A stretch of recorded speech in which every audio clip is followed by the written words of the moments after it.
Happy Tuesday. We are just getting started. So I'll wait for you guys to get in here so we can get going.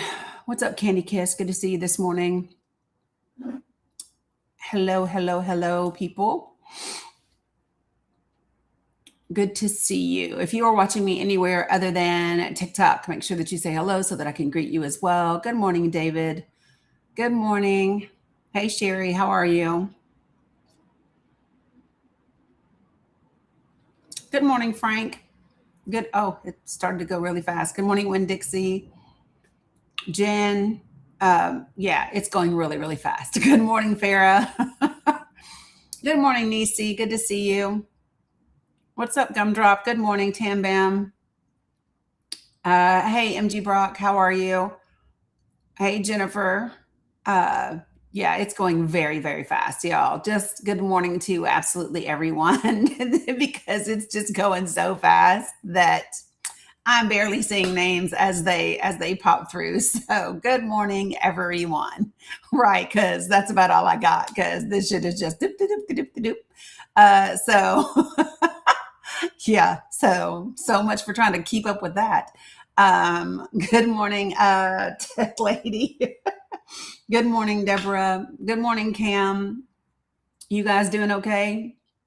I don't know why I ask that every day because it isn't like anything has changed. You know what I mean? Good morning. Take a bow. What's up, Laura? So, good morning, Susie. Glad to see everybody tuning in so that we can get things started. I know I'm a little early today. It is, yeah, it's getting tougher. I don't know. I don't know if it's getting tougher or just that it's just that it's a lot and it's a lot for a long time, which I think is part of the strategy, right? Good morning, Judy. I think that is part of the strategy is for it to be a lot for a long time and to wear you down. Love that, tech lady. Good morning, Red Hot. So, good morning, Witch. Oh, hopefully find out. I don't even know if I got through everything yesterday or not, to be quite frank. And there's a whole list of shit um, for me to get through today. Good morning, JLC. Good morning, Michelle, Coffee Bean. Good to see everybody. Good, Sharita.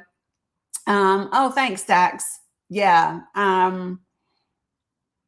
Yeah. So let me just say this. I see all of the Iranian videos.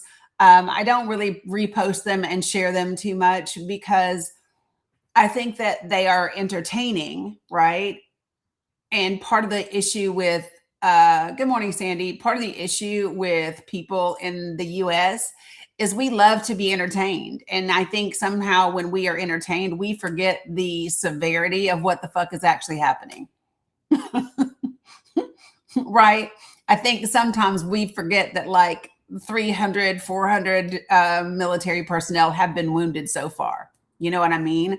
And so I see them. I think that they are brilliant from an Iranian perspective. But for me, good morning, Ella.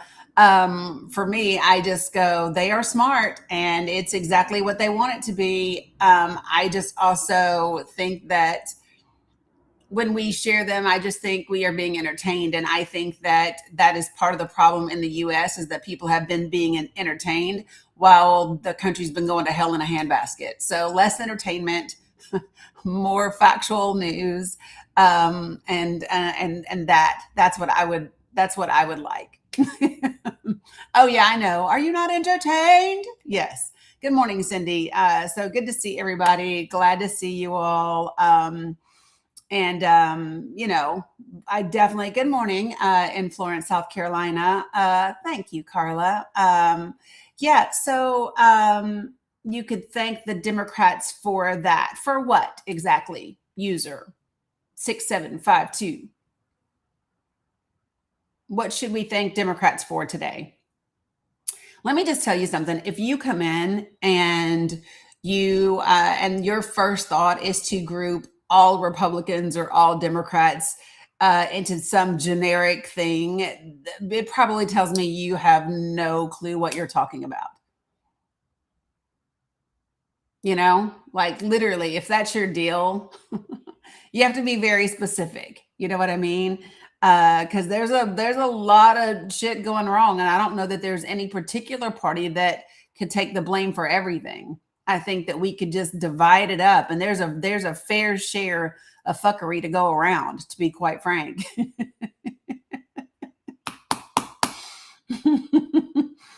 that's my thought process. Salam Abdul.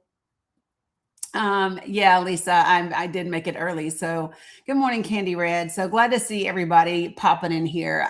So that I can tell you, so things that I do want to talk about today, because tomorrow at 10 a.m., the Supreme Court will hear the case regarding birthright citizenship. And so I want to talk about that today. I'm telling you guys what I want to talk about so that guys can remind me in case I get caught up in something and then I forget, because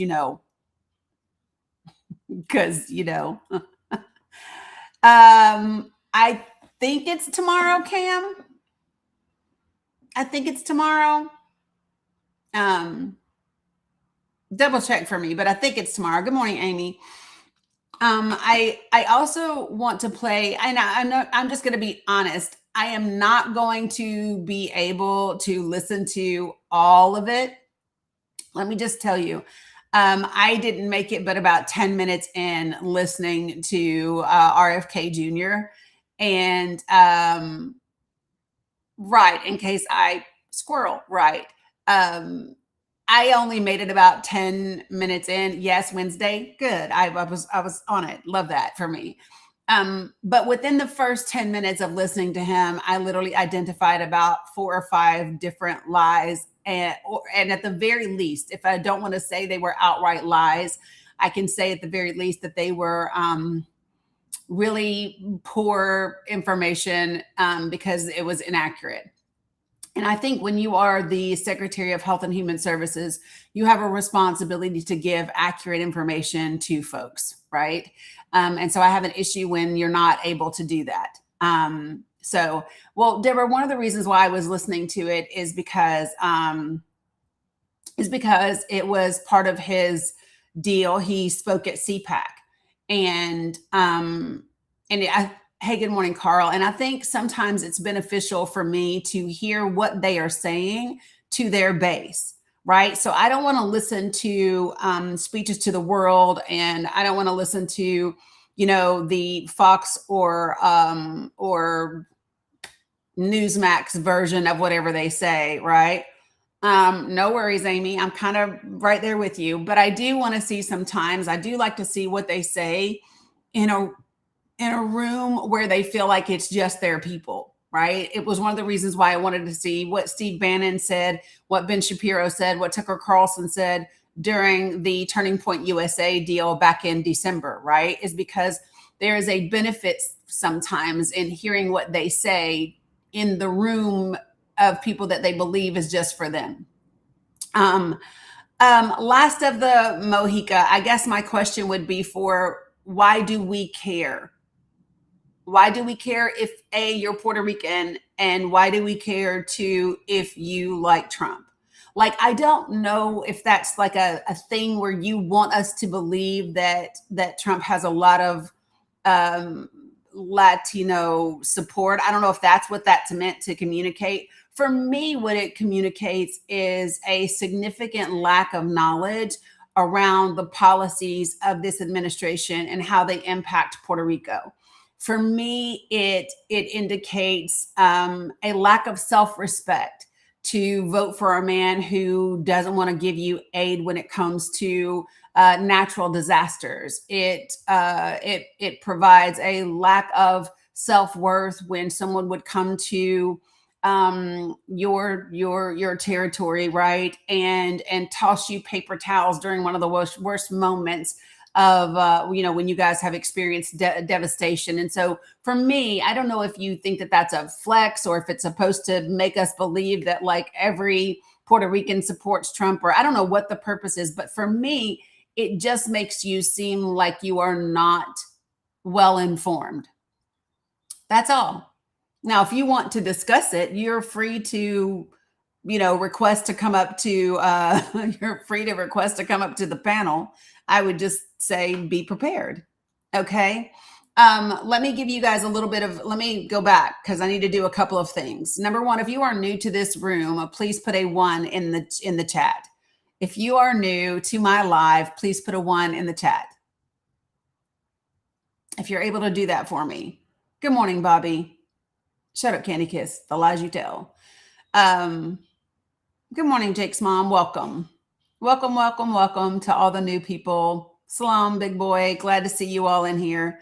Okay, so let me share with you the way that I like to do this room. Okay, I ask for people to be respectful. I ask for people to not use slurs of any kind. If you use a slur, you'll be muted and booted from my live because I just don't get down with slurs. Number 3, I ask that people not spam the comments. In other words, if you want to say something once, but don't say it 3, 4, or 5 times because it's not great for the algorithm and it clogs up the chat. And then the last thing is number 4, don't type in all caps. And the reason for that is because we have folks that are vision impaired and then my moderators, and those are the only people that use all caps. Okay. So as long as you can do those 4 things, we can have any type of discussion that you would like to have. You don't have to agree with me. I love when people get up here and they don't agree with me and we can have really good conversation. And so what I mean by that is, like actually joining the conversation and engaging in a fact-based conversation. That is something that I do enjoy having. What I don't enjoy and what I won't tolerate, but for so long, is someone who just runs their jaws in the comments, but yet can't find their way to the panel because they just want to be in the comments to be distracting, right? So that I won't tolerate, but for so long. Okay. So just so everyone knows, now we've level set and you know kind of how I feel about things. If you are watching me on Substack, because somebody sent me a screenshot of somebody else's comment yesterday, and I hate that I couldn't see the comment. If you are watching me on Substack, for some reason, Substack and Restream, the comments don't show on Restream. So I don't get to see the comments on Substack. So, but if I go live directly on Substack, I can't share my screen with you and I can't share videos and that sort of stuff. So I use the Restream so that I can show you what everybody else is seeing. So I hate that I can't see you Substackers, but that's the way it is. Folks, remember, why are y'all talking? Why are y'all entertaining? Why are y'all entertaining the last? Why are y'all engaging in that distraction? Okay, so things that I do want to talk about today. We're going to need to talk about, thank you, Blue Honey Pot. We are going to need to talk about birthright citizenship because the briefs have been filed. The case is tomorrow at 10 a.m. Yes, we will be listening to the court case, the arguments. Number 2, we're going to be talking about the Secretary of Health and Human Services. And we are going to be talking about some of the things that he said at CPAC, and what the accurate information around those things are. We're also going to be talking again about CDC cuts because I went over them yesterday, and it's really important that we go over them again. Hella, Raja. I'm going to be talking about Israel, Iran, Lebanon, the United States of America. We are going to talk about those things today. We are going to talk about this new law that Israel has passed regarding Palestinians. We're going to talk about that as well. And we're going to talk about that in relation to Zionism and Christianity, right? The folks that believe that Israel is somehow the chosen people and that Christians have a responsibility to support Christians have a responsibility to support Israel. So we're going to talk about all of that from that perspective. And we are also going to talk about, along those same lines, a post that was put up by the President of the United States this morning, shortly before yesterday morning, shortly before the stock markets opened. And we're going to discuss some of the things that he threatened to do and claimed to do and what they mean like in real life. We are going to have a Pally panel today at around 1 p.m. Eastern Standard Time because we have not had one in several days. So feel free to recharge your coins and get ready for that. So 1 p.m. Eastern Standard Time will be the Pally panel. Good morning, Marilyn McBride. I thought I saw someone who said that they were a veteran in the chat. Did I see somebody say that they were a veteran in the chat?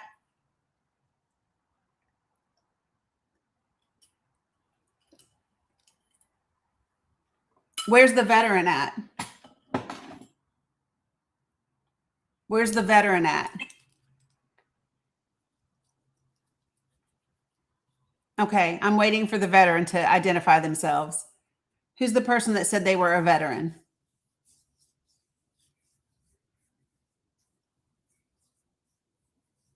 Not you, Scotty. It wasn't you. It was somebody else.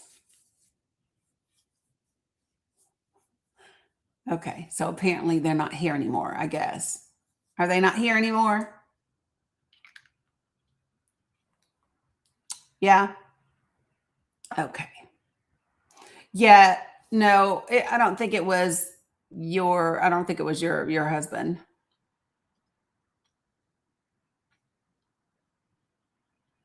Good morning, everybody. Glad to see you back. Right, Jen? It is kind of weird. So, all right.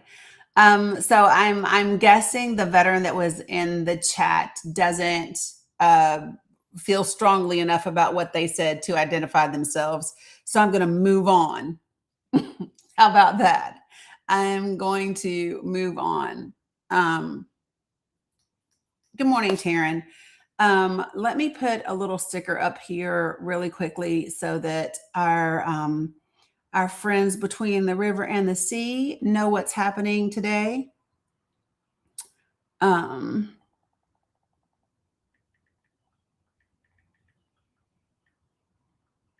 Appreciate you guys for doing your daily heart me's and all the things.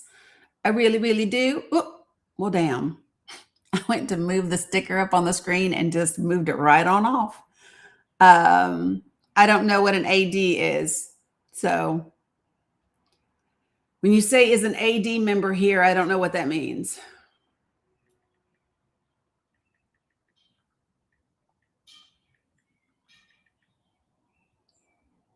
So let me see if I can get this to do what I want it to do and not delete it again. Ha! I got it. So can somebody tell me what an AD member is? Oh, yeah. Yeah. Yeah, of course. Why wouldn't you be? The only thing that I would recommend is that just be careful if you weigh in, right? That's all I would say is just because because you're active duty, right? And we are going to be discussing political things. So I would just tell you, be careful, but you're welcome to be here as much as you want to be.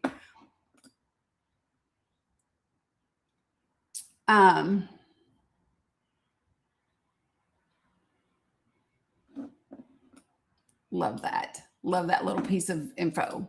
Okay. Good morning, Sandra. Good to see you. Okay. So I'm going to go ahead and address the person who was loud and then decided you didn't want to identify yourself. So let me just say this. Someone popped in the chat a minute ago and said, I'm a vet. I fought for this country and I don't appreciate you having the flag upside down. So newsflash, I also served this country. And you turn the flag upside down as a sign that the country is in distress. And I don't know if you've looked around lately or not, but this country is absolutely in distress. So it is an appropriate use of the flag, right? Unlike the people who wear it on their ass and their hats and, their pickup trucks. But yeah, I'm using it exactly as it should be used. So miss me with it. Just saying. All right, folks. Right. We in trouble, girl. Blink twice. If y'all have never seen that movie, but good morning. Buenos dias, Mr. Barrios. All right. So folks, yes, Kim, that is it. You've turned the American flag upside down, and that's an indicator that the country is in distress. So yeah, that is my distress signal every damn day. I can always move, so can you, Rabbit. You can always move too. Why are you here? It is incredible to me when people say, well, you could always leave the country. You could always leave my life. Shit. You know, like why would you think that I need to move? Why would you think that? Someone might say that your indication and your assumption that you could tell me to leave is a display of caucasity, is what some people might say. Yeah, Maryland girl, the pickup trucks. You're not dealing with a full deck. Okay, well, I mean, I don't know if you have good insurance or not, but therapy helps with that. If you're not dealing with a full deck, you can absolutely do that. Therapy is good for you. Hi, Miguel. Good morning. Just offering, I'm here to help. I'm here to help. There's no shame in needing therapy. I highly recommend it. I'm supportive of people getting the help they need. Yes, be action already. Okay. All right. So first things first, that I would like to discuss this morning. Appreciate the fireworks, Sandy. Good morning, Nikki. Good to see you. All right. So, okay. So, I want to start by sharing some things from RFK Jr. And one of the reasons I made the background that I made for today is because what we are doing, I didn't have this picked out until I was listening to RFK Jr. And when I was listening to the secretary for the Department of Health and Human Services, and I was listening to the discussion that he was having in on the stage at CPAC, I literally was like, "This is a fucking circus, right? This is a fucking circus." And if you will notice, I have actually two ringleaders on this piece of image. On one side, the ringleader is Russell Vaught. On the other side, the ringleader is BB. Why is that? Because, oh, thanks, Sandy. When it comes to domestic issues, you can absolutely say that Russell Vaught is the ringleader of what's happening in the United States of America.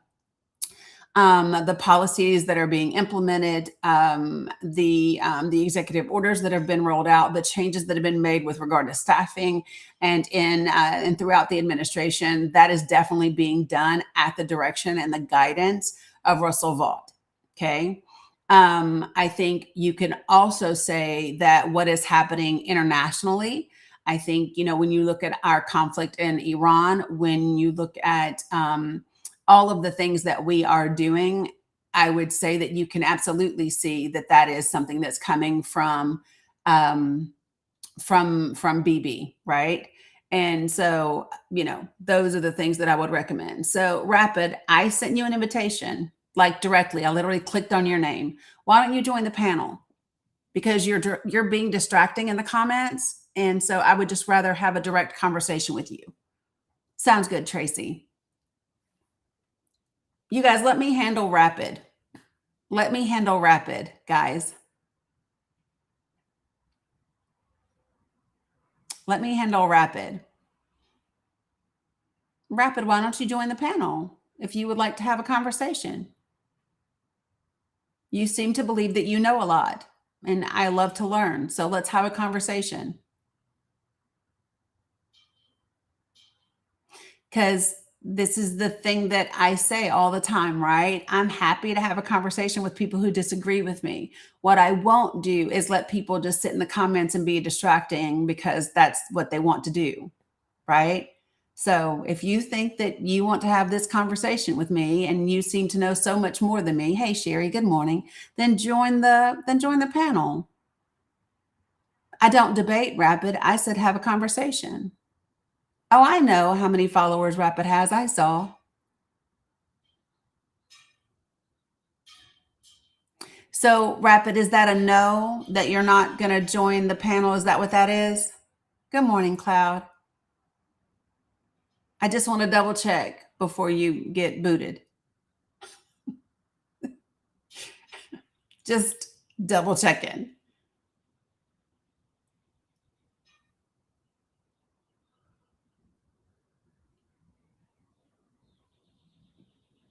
Just saying, I like to be fair, give people a moment.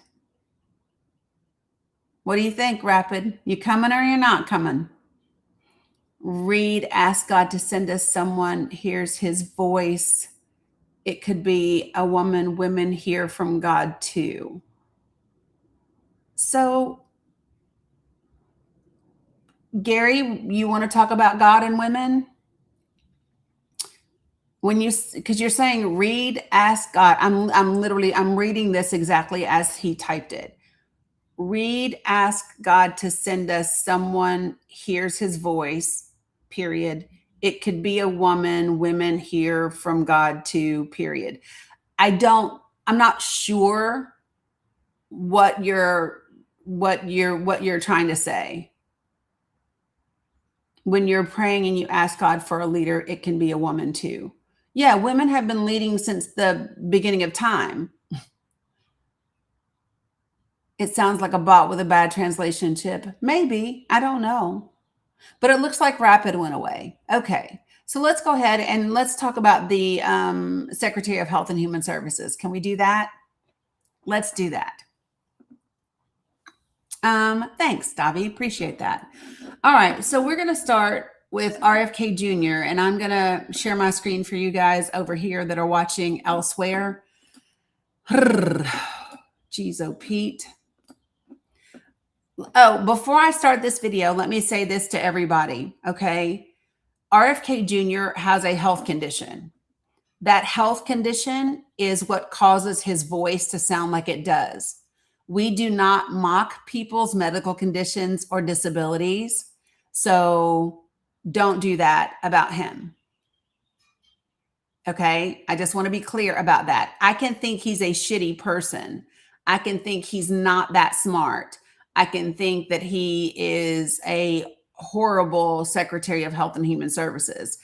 And I'm not going to mock his medical condition. So please do not make fun of him, okay? Just saying that. We don't get down like that in this space. Okay? All right. So now that I have level set everybody, let's take a listen.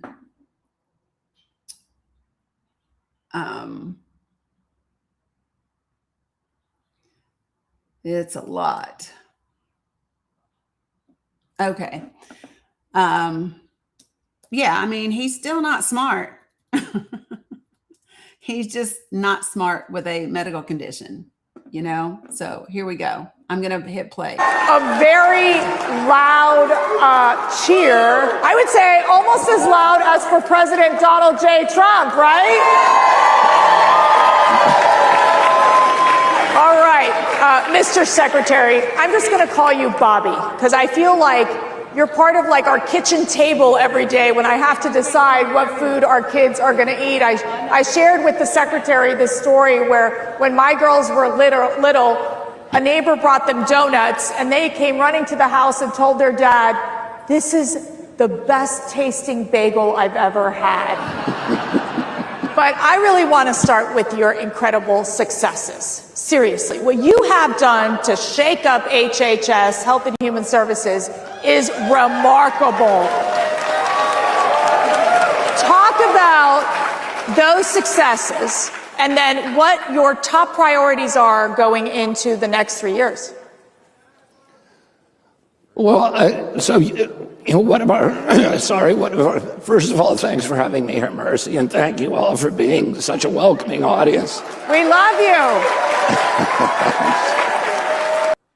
So let me just pause and reiterate to people that being in public office is not about being loved by people. It's not like you're supposed to be a celebrity. When is the last time that you saw a Secretary of Health and Human Services? How many times have you even known who it is, by the way, right? How many times have you known who the Secretary of Health and Human Services is? And how many times have you felt like they needed to be applauded and loved and be part of your kitchen table conversations? Probably haven't, right? And it is an indicator of how much this administration is being run like a reality TV show. This administration is being run as if it is a reality TV show. And we need to be pointing those things out, that this is not about popularity and being a celebrity. This is 100% supposed to be about your credentials. It is supposed to be about your expertise as an individual that is designing and overseeing and implementing policy around our health and our human services that exist in the United States of America, that apply to so many different types of people all across the country. So I just needed to point that out for just a moment. Here we go. Did you ask what our success has been today? Yes, what have been your successes? I mean, I think the food pyramid was really important because for 50 years, the government has been lying to us about food, about what food we should be eating. When I got into office, a week after I got into office in Brooke, Rollins and I were sworn in on the same day. Yes. And it's our responsibility of our agencies to sign off on the dietary guidelines. The dietary guidelines we got from the Biden administration that they'd been working on for 4 years were 453 pages long. And they were written by industry lobbyists. And they reflected the mercantile impulses that had put Fruit Loops at the top of the food pyramid. Okay, so he just said that Fruit Loops were at the top of the pyramid. Okay, so let's just first, well, let me let you hear what he said and then her response to it. Give me 1 second. Okay, listen again. On for 4 years, were 453 pages long. And they were written by industry lobbyists. And they reflected the mercantile impulses that had put Fruit Loops at the top of the food pyramid, which is not even a food. Really? Really? Yeah. Fruit Loops Was at the top. Oh my. Okay. Have you ever seen a box of Fruit Loops at the top of the food pyramid? Let's just start there first. Have you ever seen a box of Fruit Loops at the top of the food pyramid? No, you have not. Why? Good morning, Burke. Good morning, Michael. Because it's never been there. Now, what is at the top of the old food pyramid that we haven't used in about 2 decades or so is fats and sweets and those things. And it was at the top of the food pyramid because that's the smallest part of the pyramid, and it says eat sparingly. So when you say it's at the top of the food pyramid, it would be really important to say, and the top of the pyramid was the tiniest part of the triangle. And so it indicated that those are the things that you're supposed to eat the least, right? Salam, Bilal. So Bilal, can you let them know that this is happening today at 1, right? And so what I see here is, if I'm being generous, is a blatant attempt to misrepresent information, right? Hey, Angela. And so I don't like that. That's me being generous because what it really is an out and out lie. It really is an out and out lie, and it lacks context and clarity specifically for the purpose of misleading the audience that he's speaking to. And she is an active participant when she says Fruit Loops. Really? No, bitch, not really. And you know it's not really.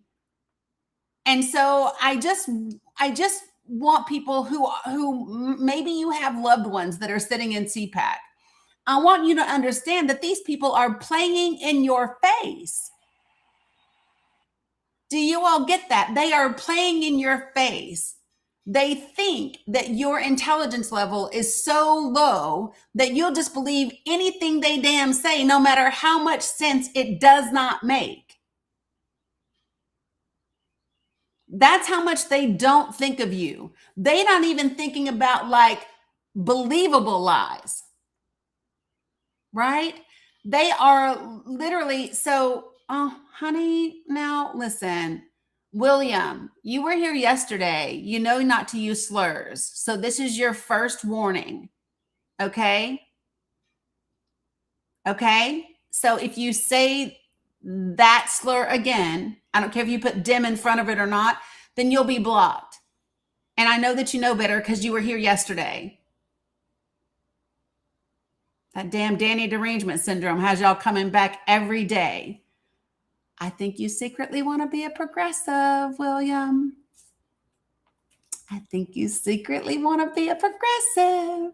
That Dani derangement syndrome have them here every day. They swear they hate me, and yet here they be every day. Did you bring Mr. Freer with you? Did you bring Mr. Fear with you too? Anyway, okay. So I just want to make it clear. Good morning, Pin 1010. That this isn't even halfway believable, right? Information. And so I think it's important that, you know, we are looking at the Secretary of Health and Human Services. These are the people that we're supposed to trust to give us accurate, scientific backed information, medically accurate information for our children, for our loved ones, for our elderly, for our folks. When he says that he inherited the Biden food pyramid, he didn't. We haven't used the food pyramid in over 2 decades. We have been using My Plate, which was introduced by Michelle Obama. And what does My Plate say? Half your plate should be vegetables and fruit. And then a quarter of it should be your proteins. The other quarter of it should be your starches. And then the extra part is your dairy. And we have been using My Plate for 20 years. Again, it is irresponsible to act like we've been doing anything different, because we haven't. Yeah, so Jules, I've been using it since 2014, right? Yeah. So, you know, I'm just saying. So yeah, and it's a lot. The other thing that I love about it is that it actually talks about, so when you really get into it, you talk about the difference between saying starches and carbs, the difference between vegetables that are grown underground and vegetables that are grown above ground. They have different benefits and things like that, right? So potatoes versus other things. So My Plate was introduced by Michelle Obama during the Obama administration. And that's what we've been using in the Department of Health and Human Services for 20 years. Okay. So here we go. We're going to listen to the Secretary of Health and Human Services a little bit more. Here we go. And so we flipped the food pyramid. We brought in the best nutritionists in the country from a dozen universities and medical schools. And we gave a science-based food pyramid for the first time. We restored protein. So, Yes. They restored protein. So what they actually did was they simply took the food pyramid and turned it upside down. So it's a food tornado now. So now it's a food tornado. It's just been flipped upside down. And that's all they did. Protein was actually on the plate already. Protein was part of the tornado, right? It was part of the pyramid. They didn't restore it anywhere. It always existed there, right? It always existed there. It's never been taken away. It's just simply not a thing, right? It's a food tornado, you know? That's what it is. And so, yeah, here we go. Yeah. All right. So listen to the rest of what he's saying. I'm going to try not to, the lies are difficult for me to not interject and talk about and things like that. So give me a second because I'm going to handle this just because I've said you can't just sit in here and be a distraction. So William, I've invited you to the panel. You'll need to either come to the panel or leave because you're not even on topic. You're just saying dumb things that are irrelevant to what we're discussing. So that means you're not here in good faith. So you can either get on the panel and we can discuss the things that you are putting in the comments, or you will leave. And again, it's not because you don't agree with me. It's because you are simply here to be a distraction. And we're talking about things that are too important to allow people to just be distracted. Again, are you coming? Yes or no? Because I got stuff to do today.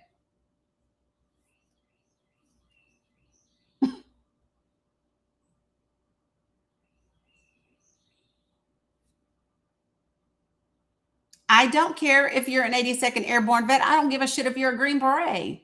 Then man up and get on the panel. That's what you can do for me. That's it. Hooah! Let's go.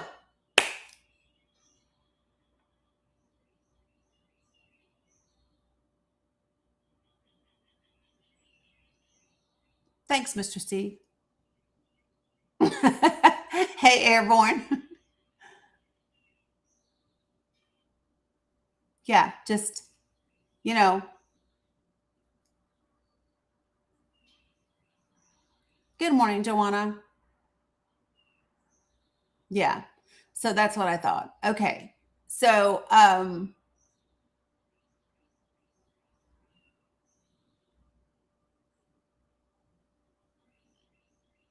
yeah. So for the mods, if Mr. Man has something else to say, we can feel free to escort him out.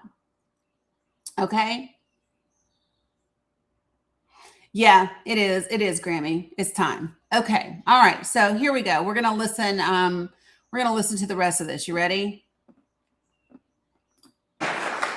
Those dietary guidelines are going to change the dietary culture in this country in a couple different ways. One is, particularly USDA gives huge food subsidies out, $405 million a day, to WICs, to Head Start, to food stamps, and to a lot of other programs. And now the food is going to change there. The food is changing in our military. Pete Hegseth has brought in this extraordinary chef called Robert Irvine, and he's already changed the food. And I'll tell you something.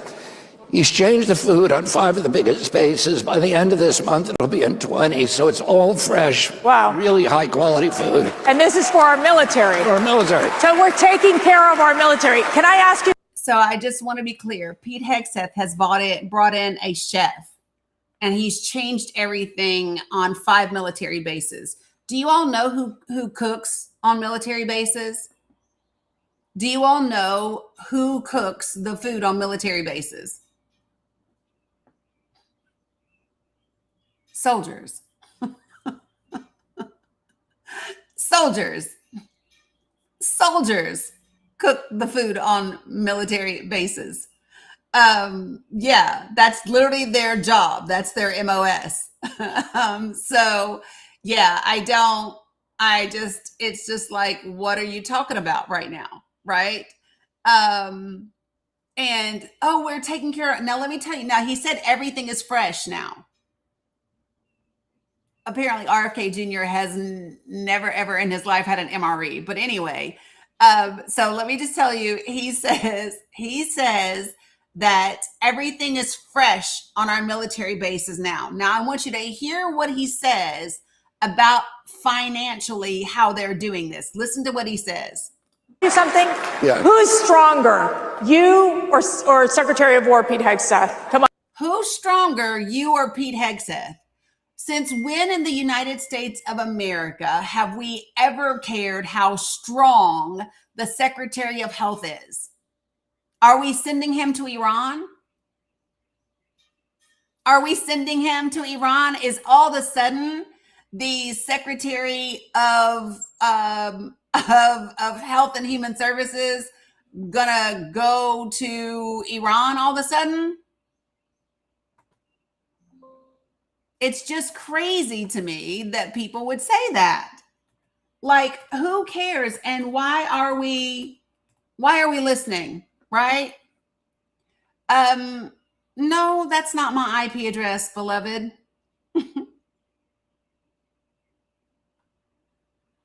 Nope, it's not.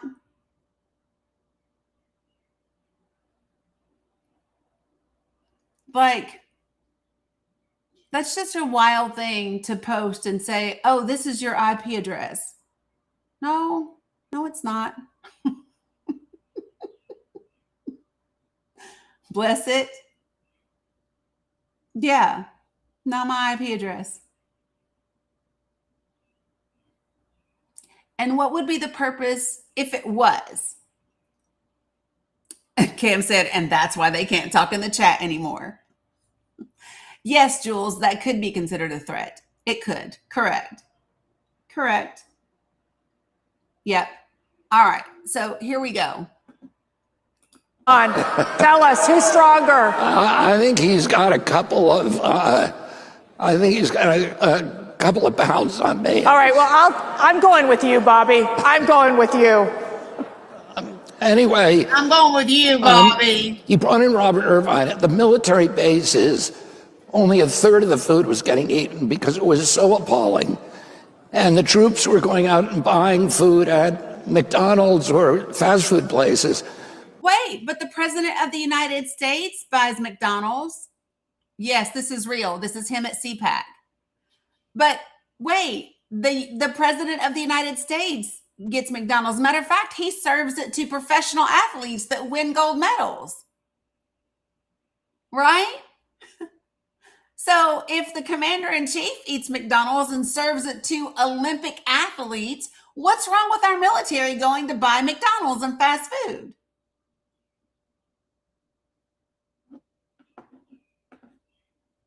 Which is not cheap food. Right. It's $12 to $14 for a Big Mac meal. He's now changed the diet completely. All the troops are now eating. There's lines around the block to get into the cafeteria. There are lines around the block now to get into the cafeteria on military posts. There's lines around the block now for people to get into. Are people really believing this? That there are lines around the block now to eat in the mess hall? Listen to the rest. Cafeteria. Yes. And these people are the military budget for food is $18.50 a day per soldier. Well, that's for 3 meals. He's feeding them all for $10 a day. So we are supposed to believe that this new chef came into 5 military bases and he changed all the food. Now all of the food is fresh. All of the food is like top tier. All of the food is amazing. They're now lined around the corner, and he was able to do it for almost half of what it was before. I just want to be clear that that's what we are supposed to believe. That the new military budget is $10 a day. And that's with a new chef having brought in all fresh, all everything. Yeah. I know Robert Irvine is a celebrity chef. I know. I couldn't tell you. All I know is this is, let me just show you all. This is the Health and Human Services Secretary, Robert F. Kennedy Jr., and this is him at CPAC talking to people. This is him. Listen. Oh, wow. So we're saving money. It's good food, yeah. Good food is actually cheaper if you cook at home. The problem is Americans need to cook at home, and we have a program now that is teaching because people have forgotten. Right. Oh, they have a program now to teach you how to cook at home because people have forgotten. That's the problem, y'all. People have forgotten how to cook at home. The problem isn't that, I'm just saying, people have forgotten. That's what the Secretary of Health and Human Services said. Now, it's not that it's not that people are now working 2 and 3 jobs and they don't have time to cook at home. It's not that we have grocery prices that are through the damn roof and it is difficult to even get food that stays fresh long enough to cook at home. It's not that we have used all different types of chemicals and PFAS materials in the ground. And, it's none of that. It's none of that, RFK Jr. It is that we have forgotten how to cook at home. It's not that. It's not that groceries are so much more expensive that it can actually be cheaper to eat out.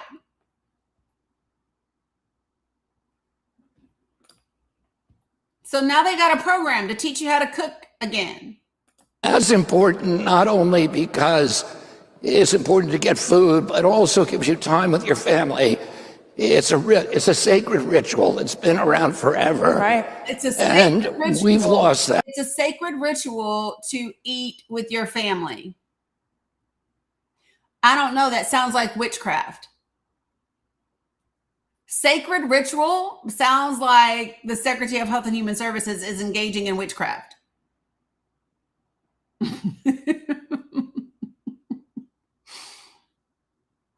I'm just saying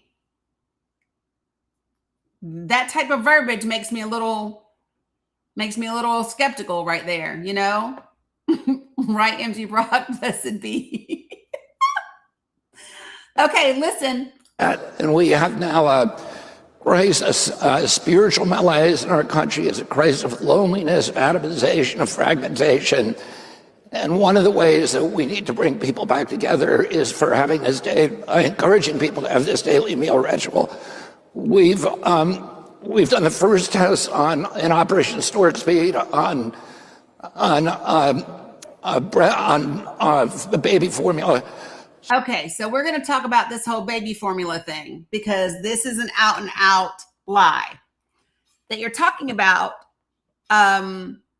Supposedly all of these chemicals that are in baby formula. And this is ridiculously important. So do you remember yesterday, you all, when I encouraged you to follow Jessica? Her name, the first name is Jessica. The last name is spelled Knurick. Please follow her. She has insane credentials and she takes many of his videos and other people's videos about these things, right? And she actually articulates them and covers all of these things, okay? So I'm not going to let him talk about this because it's a bunch of misinformation. Yeah, Xavier, her name is Jessica, and then her last name is spelled Knurick.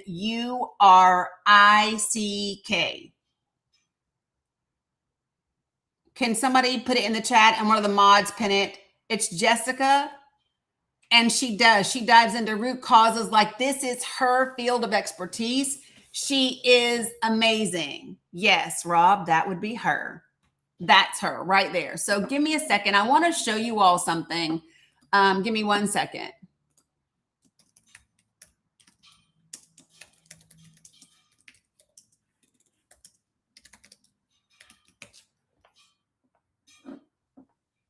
Ha, I love her so much.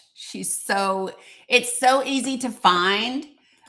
So I'm going to share one of her videos with you, and I want you to see her addressing this baby formula bullshit that people have heard RFK Jr. talking about and have now bought into. Okay. So you found her. Love that. Good. So watch her address this. So amazing. She's the shit, y'all. So listen, here we go. All right. So whoop, not me hitting things. Okay. Can you all see? You can see. All right. So watch.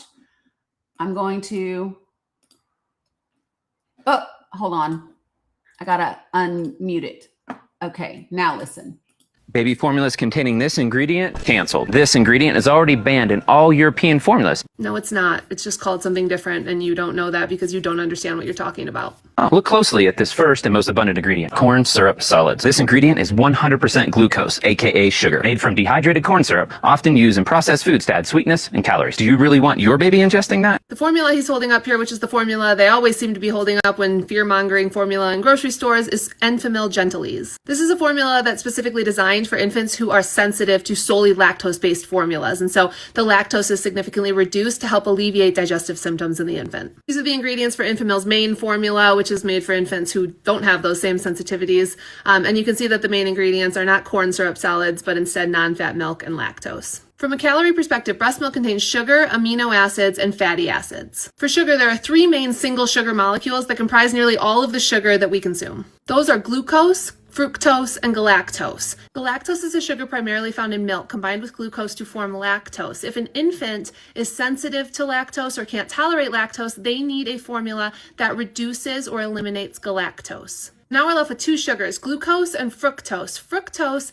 very little fructose is found in breast milk, and fructose can be harder for a lot of infants to metabolize. So because of this, it's not used in most formulas, which is why if someone tells you that there's high fructose corn syrup in formula, they're lying. If we can't use galactose and we can't use fructose, there's only one sugar left, and that's glucose. That glucose has to come from somewhere. So many formulas in the US that need to eliminate or reduce lactose will use corn syrup because corn syrup is strands of glucose molecules, just the one sugar. In Europe, like in the US, many infant formulas contain lactose as their main sugar for infants who can tolerate that. But like in the US, infant formula manufacturers have to accommodate for infants who can't tolerate or are allergic to lactose. Here's an example. Aptamil is a European formula company. This is their lactose-free version of formula. If you go to the ingredients, the first ingredient is glucose syrup, aka corn syrup. We just identify it differently in the United States as the actual starch we're deriving the glucose from. At the end of his video, he made sure to say that breastfeeding is best, but gave suggestions,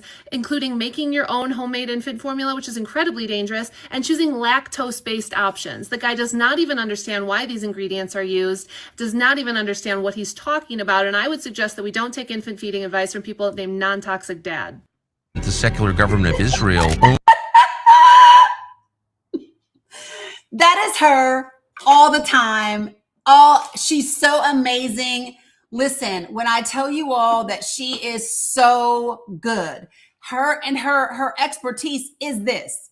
This is her expertise. She has a ton of credentials and letters behind her name.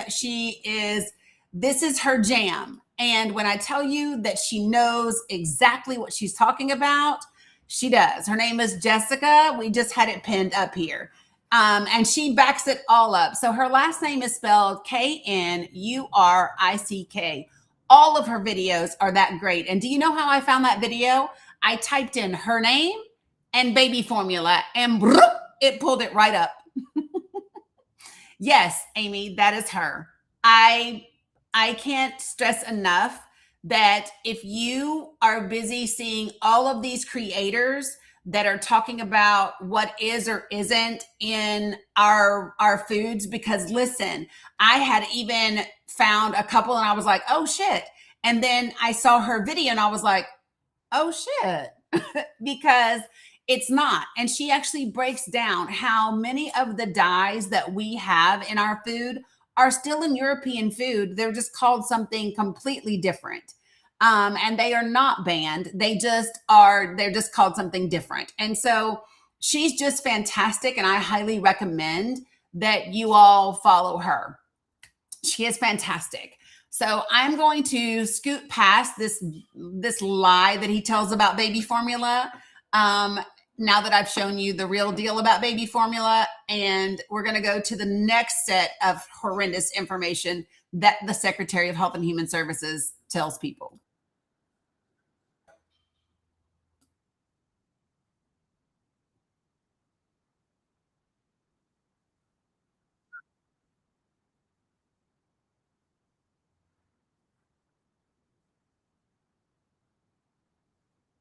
So now he is saying that they have gotten medical schools to agree to change their curriculum in medical school to have 40 hours of nutrition training for doctors now.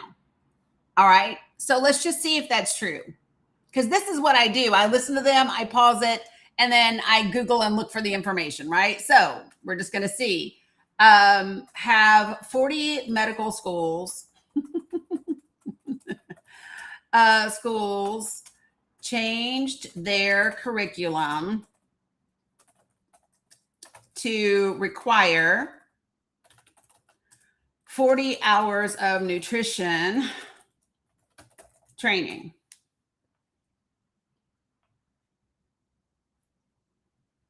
Oh, hold on. I'm not in the right thing. Ha ha ha. Damn. Why can't I get it right?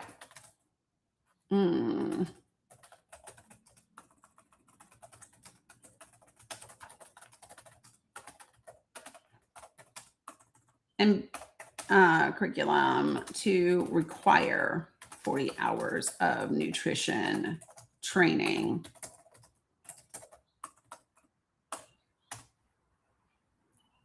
So here's what it says.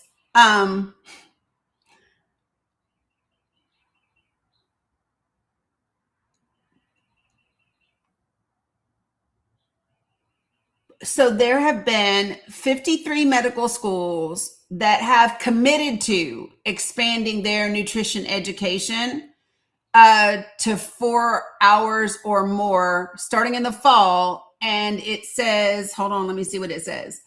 To incorporate 40 hours of nutrition curriculum or equivalent competencies, but it is not a requirement.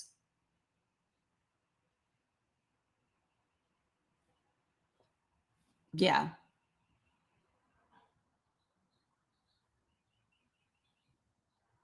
Oh, this is an article too. Oh, so I like higher ed, inside higher ed, right, which they do based on stages of life and disease process. 40 hours, 40 4 zeros. And this is just a pledge. And let me tell you, you're going to hear this again in just a second around insurance companies. Okay, you're going to hear this again around insurance companies. So let's just keep listening. 1 second. Yeah.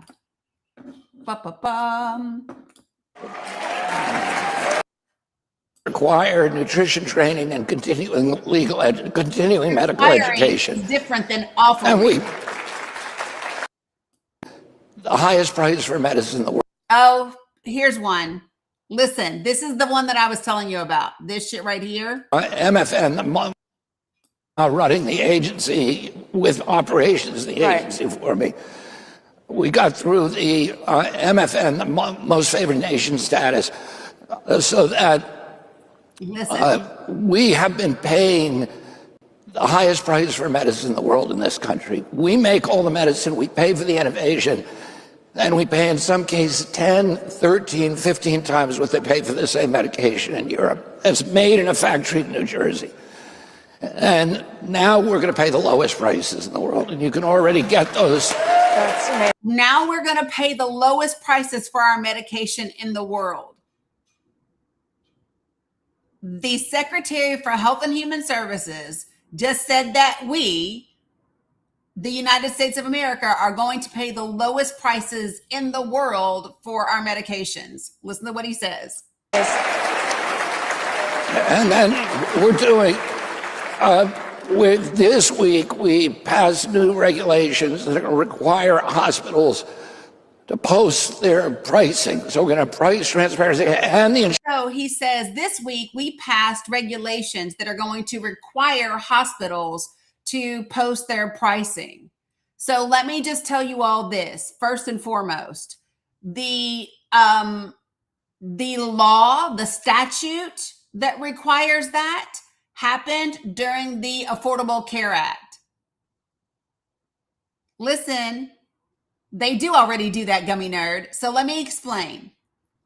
The Affordable Care Act in 2010 is the piece of legislation that made the statutory requirement for price transparency was in 2010. And what hadn't happened was the government, the Department of Health and Human Services, and specifically Centers for Medicare and Medicaid, they had not done the details of it, the specifics of how it had to be shared and when it had to be shared. So in 2019 and in 2020, they began to review that process on how to implement that for the hospitals. The law was passed since 2010 under Obama during the Affordable Care Act. The actual regulations and policy was worked out in 2019 and 2020. And then in 2021, it became mandatory for hospitals that take Medicaid and Medicare, federal insurance, right, to put their pricing on their websites. The problem is that the way that they do it, most people read it and they don't even know what it is because it's just their billing codes, their group billing codes. So you don't really know like what the cost is for an MRI or what it isn't. But this has already been a thing. This is not a thing that they made happen. This is not a thing that they made happen. Okay? Well, and to be fair, part of it was during the first Trump administration, right? Because 2019 and 2020 was under Trump. So to be fair, this has been something that has been an ongoing improvement throughout several administrations, Republican and Democratic, right? So the statute happened under Obama, right? But under the very first Trump administration, we began to actually kind of work out what that statute was going to look like in terms of policy and regulation. And then it became a requirement, kind of having those things meted out in 2021. So this is the thing that's really important for people to understand. This is just them putting it out. Yeah, it was initiated by Obama, but I have no problem saying, so this is the importance of understanding government work versus politician. This is why we have to have career professionals in our administrations and not just political appointees, right? Because understanding a career individual that is working at the Centers for Medicaid and Medicare doesn't give a shit who the president is. They know that this is now the law, and they've got to look at how they implement that law in terms of policy and regulation. So this is what makes it important to not say thanks to this one and this one, right? Yes, thanks to the Affordable Care Act, which Republicans did fight, which they did try to get it not done. But this was something that was really important for all of us, and that was done by career government professionals. Okay? But it is not something that this administration dreamed up or got passed or made whatever happen. This is not that. This has been a gradual improvement and an implementation for the last 15 years. So really important for people to know that information. Okay? Well, so it didn't take over 12 years to get it going. It was, so if you think about it, okay, so this is something that's really important for people to understand. When the Affordable Care Act was put into place, you have to prioritize what parts are the most important. So when you are launching a marketplace where people can purchase insurance, and you've got to figure out how those healthcare subsidies are going to get paid to insurers, and you've got to figure out how these plans are going to be done, and what rate and what the rates are going to be. This one piece of hospital transparency is minute compared to actually getting healthcare rolled out for millions of Americans. And especially when you go from one administration to the next administration and all of the things that go with that. So I think it's really important that people like think about the grand scheme of what it was like to implement the ACA. Okay. And the truth of the matter is it's not just about getting them to post it. It's, are they posting it in good faith and in a manner in which patients can understand the information? And the reality is that some of them do and some of them don't. So when I look at back home where I'm from, right? So there's a healthcare system called HMG. When HMG posts their pricing, for example, for a head CT or a knee X-ray, right? It's very clear. It literally says X-ray knee, and it gives you the price. Now, if you go and you look at Ballot Health's pricing, it's different.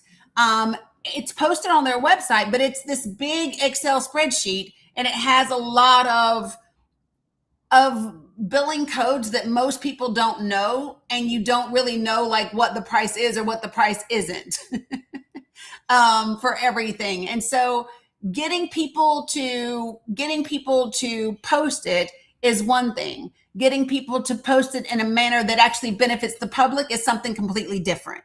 Okay. So I'm here not to be biased for one thing or the other. I'm here to just tell you the truth. And so the truth of the matter is this is something that has been being implemented and improved upon for 15 years. And it is not something that was made possible by this administration. That's just not true. Okay, so next. Insurance companies. So we're going to have price transparency. If you go to a restaurant, you can see what the price is before you order a meal. If you go to a car dealer and he tells you. Okay, I just want to be clear that healthcare is not like ordering a fucking meal. A lot of times when you go to the hospital, you don't know what you're eating. You want to know why you don't know what you're eating? Because you don't know what the fuck is wrong with you. So you go to the hospital and you end up getting tests so that they can figure it out. Now, I promise you, if you go to a restaurant and you don't know what you want to eat, so you order this meal and you go, no, that's not what I really wanted. So then you order the other meal and you go, no, that's not what I really wanted. Or that didn't fill me up. And then you order another one. Guess what you're going to get? You're going to get a bill for all of the meals. You're going to get a deal. You're going to get a bill for all of the meals because it took you that long to figure out what you desired to eat or what filled you up. This is just an ignorant transparency. This is an ignorant comparison that isn't accurate in any way, shape, or form. And it's just silly to say. It's just silly to say. And it's irresponsible when you are the Secretary of Health and Human Services. It's just irresponsible. But here we go. You're making phone calls every day. Okay, so listen to this. Insurance company for childbirth. Of everything on it. So if you want to get and see in New York, this was $60,000 for the same service. The only way you get that price chaos is if you don't. We've gotten 80% of the insurance companies now. This is the next piece of misinformation that I want you to hear very clearly. So listen to this. Of medicine, we've gotten 80% of the insurance companies now to agree to eliminate prior authorization. So his claim is they have gotten 80% of the insurance companies to eliminate prior authorization. Y'all do know that's not a thing, right? That is not a thing.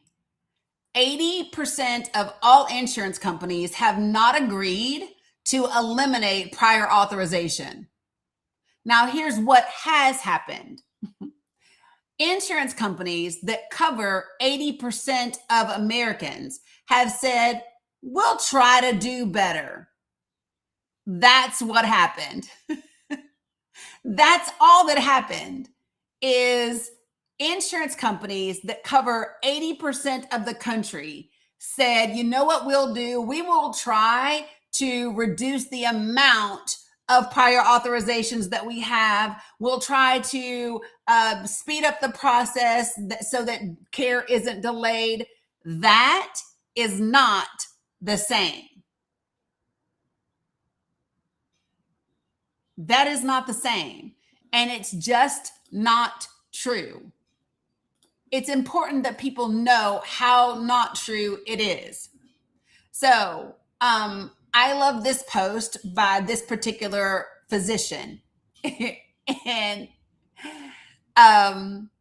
there were no new laws created. There were no rules that were created. There were no new regulations. It is voluntary. Okay. And so what insurance companies did was they promised to fix prior authorization, not eliminate it, right? At all. So it's not a law, it's not a federal rule, and there's no enforcement. They simply promised to do better. There is no penalty if the insurance companies fail to follow through. There is no independent oversight, and it is completely participatory as to whether or not these folks do that. So they pledge to reduce the number of services that require prior authorizations.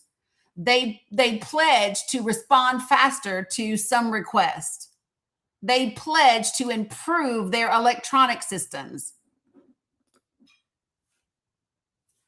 I just need to be clear about that.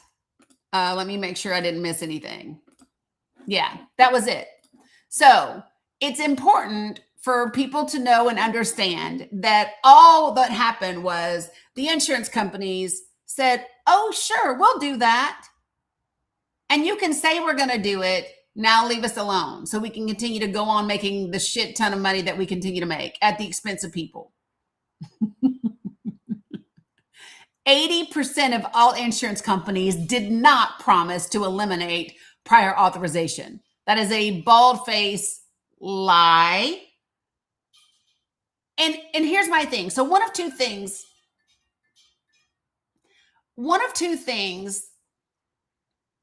and I know that it's not an either or most times, but in this situation, here's what I would think. Either the Secretary for the Department of Health and Human Services has no fucking clue what he's talking about, or he knows and he's intentionally lying to the public. And either of those two things is completely unacceptable. And anything in between them is unacceptable. Anything in between them is unacceptable. Because you should know what the fuck you're talking about. You should verify the information that your staff is giving you. And before you put out an announcement or take your ass and go sit in front of hundreds and hundreds of people or thousands of people and say things like that, you should know that what you are saying is fact.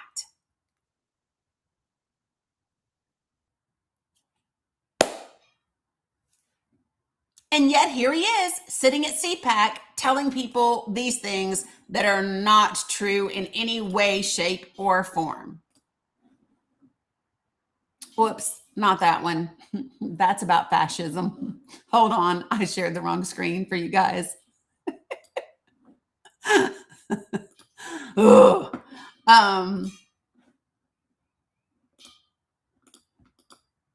There we go. All right. So a little bit more from the Secretary of Health and Human Services. In almost all of their procedures. Right. Oh, you will know, and this is one of the most frustrating things. If you're a patient, you go to the hospital, the doctor tells you you need a knee surgery, and it takes you 6 months to find out whether insurance company is going to author it. Oh, wait. Now, if that's happening, if it's taking 6 months currently in the United States of America, if it is currently taking 6 months in the United States of America to get authorization for surgery, then universal health care wouldn't make it any different, right? They claim that in countries with universal health care, you're waiting 6 months to get your surgery. Well, shit, if it's going to take you 6 months to get prior authorization, we should just go ahead and have universal health care, even though it doesn't take that long, y'all. Prior authorization is a couple of weeks or less. But I'm just saying, based on what the Secretary of Health and Human Services is saying, we should just oh,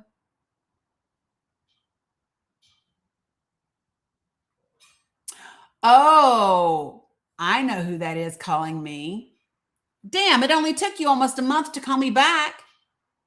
That's me calling the EPA to talk about a particular company. Yeah, I'm going to be calling him back.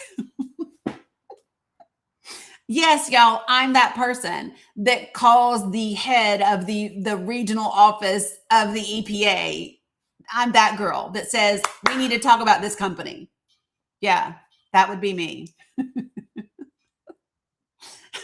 And for those of you all who do not know, the way that our government is made up is we have regional offices that handle things for multiple states. So, for example, if you were talking about the EPA, if you're talking about the CDC, if you were talking about the Centers for Medicaid and Medicare, the regional offices for those are in Atlanta, and they cover the things that are for Tennessee, Virginia, North Carolina, South Carolina, Georgia, and maybe Florida. But anyway, that you're able to call. And I don't know if you all know this or not. Did you know that you can FOIA CMS? Did you all know that you can FOIA the Centers for Medicare and Medicaid? You can. You want to know how many violations your hospital has had? You want to know how many? Yeah, you can. Yes, you can. Can I tell you guys a short story of when I did this and why it was super effective for me to do? Can I tell you all a short story? Hey, Irvette. Okay, so let me tell you all what happened. FOIA is FOIA. It's the Freedom of Information Act. Okay, so the Freedom of Information Act, yes, you can ask about specific doctors. You can actually do that with your state Department of Health. You can look it up. Do you know you can actually look up your state Department of Health for your doctor, Bobby? Okay. Okay, we're gonna do a few things. Okay, so we're gonna just come off the path for just a minute.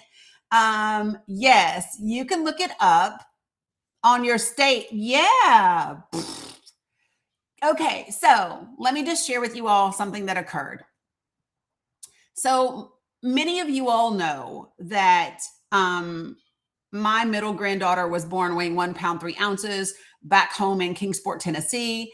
And she was in the NICU for 91 days. And I became very close with the staff during that time. And then fast forward a year later, the staff reached out to me because all of a sudden the healthcare system was being called a different name, and they were being told they were going to like close this NICU and downgrade our trauma centers and all of these things. And at that time, I had an okay following on social media. I was not on TikTok at all. This was back in 2018. And but I had a decent little reach in on Facebook and a podcast that I had at the time. Okay, so they reached out to me and they said, we don't know anybody that could help, and we thought maybe you could. And my take on that was, these people literally saved my grandbaby's life. So if there's anything I can do to help them, then I'm going to do it. Okay. Now, what happened is I very quickly found out that there was a lot of political corruption involved in the process, that our state legislature had passed some laws that created a legal medical monopoly that also gave them antitrust protections from a state and federal level through a mechanism called a COPA, and all kinds of other things. Okay. What ended up happening as a result of that was I organized, and it was all through social media at first. So we organized a couple of community forums and had like several, I think almost 300, 250 people came out the first time. The second time was around 500 people. And we collected, and it just went, she was in the NICU for 91 days. Yeah. And so eventually it led to me packing a backpack, a sleeping bag, and my laptop, and going and sitting on the public right away outside of this hospital. And I just went live on Facebook and I said, I'm not leaving until someone listens or something changes. And by noon, 40, 50 people came out to join me. And we ended up being on that public right of way outside of that hospital 24 hours a day, 7 days a week for 257 days, protesting not just this medical monopoly, but also the dangerous reductions in quality and care and services that they were doing. We collected almost 30,000 local signatures. We took them to Congress. I testified before the FTC several times. And so all of this happened. All right. Now, fast forward, that was 2018. So fast forward, well, I went outside. It started in 2018. We were out there from May 2nd, 2019 until January 13th, 2020. Okay. But I still am very active in things concerning that particular medical monopoly. So anyway, so Jules, it didn't work. It didn't work. My car got repossessed. My VA disability covered my rent because I just got a little small 1-bedroom, and then people in the community would bring us food and things like that. And so, no, it didn't work. I literally lost my entire life during that time. I had just started a small little business, and of course, it caved because you can't run a business when you're sitting on a public right of way. So no, it didn't work, but it worked. So anyway, so here's what happened. Fast forward to February and March of 2020. So here's what happened. A lot of people in the region would then come to me and they would tell me about things that were happening that were not great. And I had someone contact me on a Monday morning. And the person that contacted me said, Dani, I'm telling you because people in the community are at risk and they don't know they're at risk and something needs to happen. And what this person then told me was over the last week, 3 patients had died following cardiothoracic surgery. And that there was now an investigation happening at the hospital to figure out if there was a common cause of this happening. Okay. And this person told me specifically that one of the cardiothoracic surgeons had said that 2 of the patients had developed sepsis-like symptoms, okay, before they died. And these patients were different ages, right, in their late 40s to their 70s.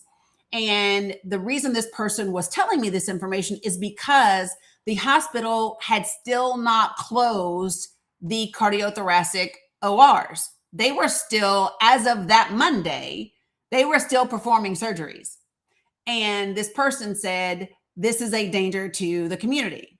So I verified the information that this person was telling me. I happen to know a cardiothoracic nurse and some different information. And once I knew it to be true, so that was on a Monday.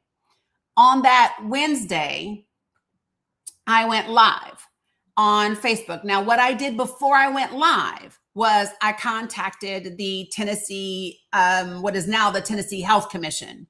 And you can anonymously or with your name, you can file a complaint and they will open an investigation. So that was the first thing that I did. I let them know the information that I had been given. I let them know the days that I knew that the surgeries had occurred. I let them know the days that the patients had passed. I did all of that. And then I went live. No, I'm not an attorney. But so then I went live and I said, I am going live because this is a matter of public health and safety. These are the things that I have been told. If you have cardiothoracic surgery scheduled at this particular place, you might want to double check before you get that done. So what happened as a result of that is the very next day, all of a sudden, the local news agencies started covering a story about these patient deaths, that a cluster of cardiac deaths that had occurred, right? And the healthcare, this was all at one hospital. This was one particular hospital where these deaths had occurred. And so the CEO of that hospital, part of this healthcare system, said that yes, this thing had happened. Yes, there was an investigation, but no, there was no harm, and that they none of the patients had developed a sepsis-like condition. And she also said that that it was determined that there was nothing in common between any of these patients, and they had finished their investigation and reopened things. So what I did was I FOIA'd the Tennessee Department of Health, and I asked for all communications from this particular healthcare organization, the Tennessee Department of Health, and between this window of time from when I knew the first surgery happened until the last. Okay. So when I got Hussam, so when I got that information from the Tennessee Department of Health, it was heavily redacted. Like in the spreadsheet, in the Excel spreadsheet, there was one whole column that was redacted. And what was even redacted was the damn header. Like I couldn't see what was redacted. But here's the thing. What I saw was emails between the healthcare organization and the Department of Health that said these patients had died after developing a sepsis-like condition. Like their emails said exactly what I said, even though they were publicly calling me a liar, right? So then I FOIA'd the CDC because, so here's what happened is when the healthcare company contacted the Tennessee Department of Health about this sepsis-like condition that happened and these deaths, then the Tennessee Department of Health had to coordinate with the CDC, because anytime you have a possible infectious disease like that, you have to get the CDC involved. So the CDC began to be copied on the emails. So what happened was when they can't redact the emails like that, Helena, they can't redact the emails like that. What they did was they redacted the spreadsheet that had different information about the patients. Okay. So, but the thing is once I could see the emails and I saw that the CDC was on it, I just picked up the phone and called the CDC in Atlanta and I asked to speak to one of the doctors, which they thought I was fucking crazy. They didn't even know how I got the number and the name. I got the number and the name for the emails. So I called. And so when I got them on the phone, they shared with me that I could FOIA it because they couldn't tell me, because they couldn't verify whatever. And I said, no problem. So I then sent the FOIA request to the CDC, and it was the same FOIA request that I had sent to the Tennessee Department of Health. Now, here's what's important. FOIA laws are different from the state level to the federal level. So federal FOIA laws are different than your state FOIA laws, and FOIA laws can be different from one state to the next. Okay.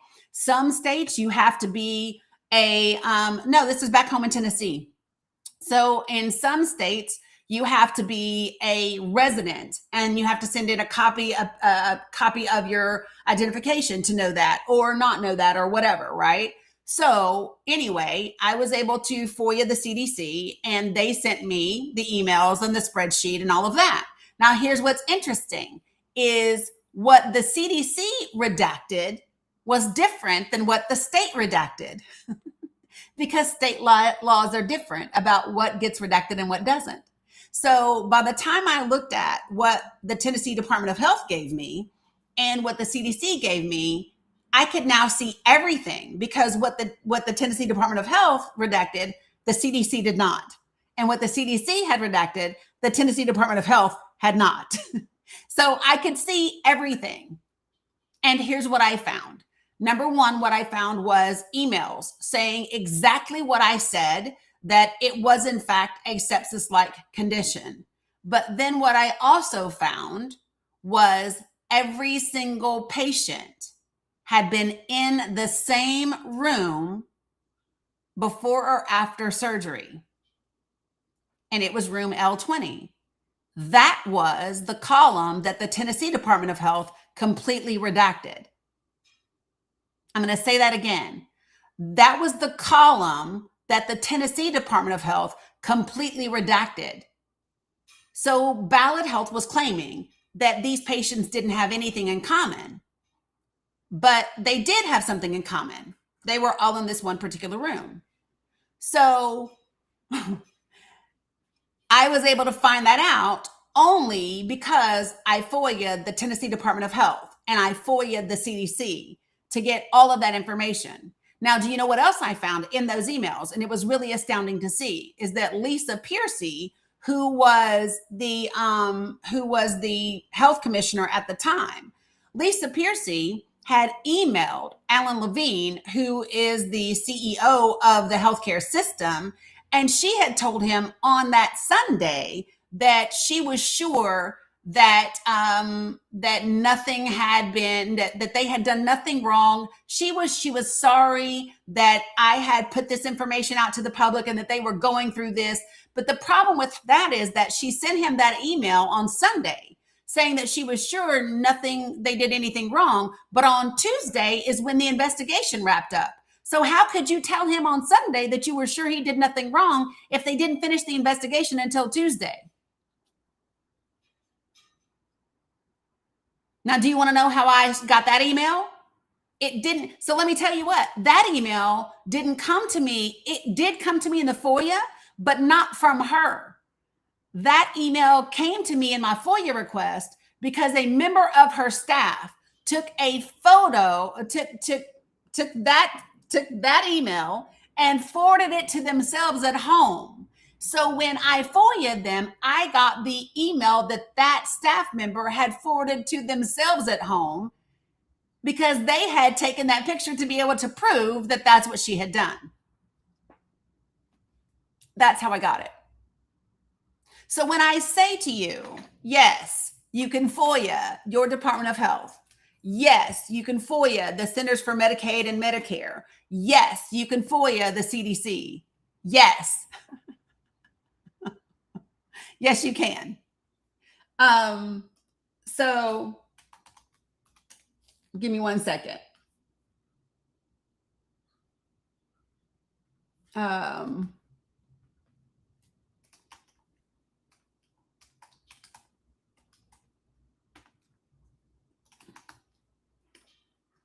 Oh, let me just see if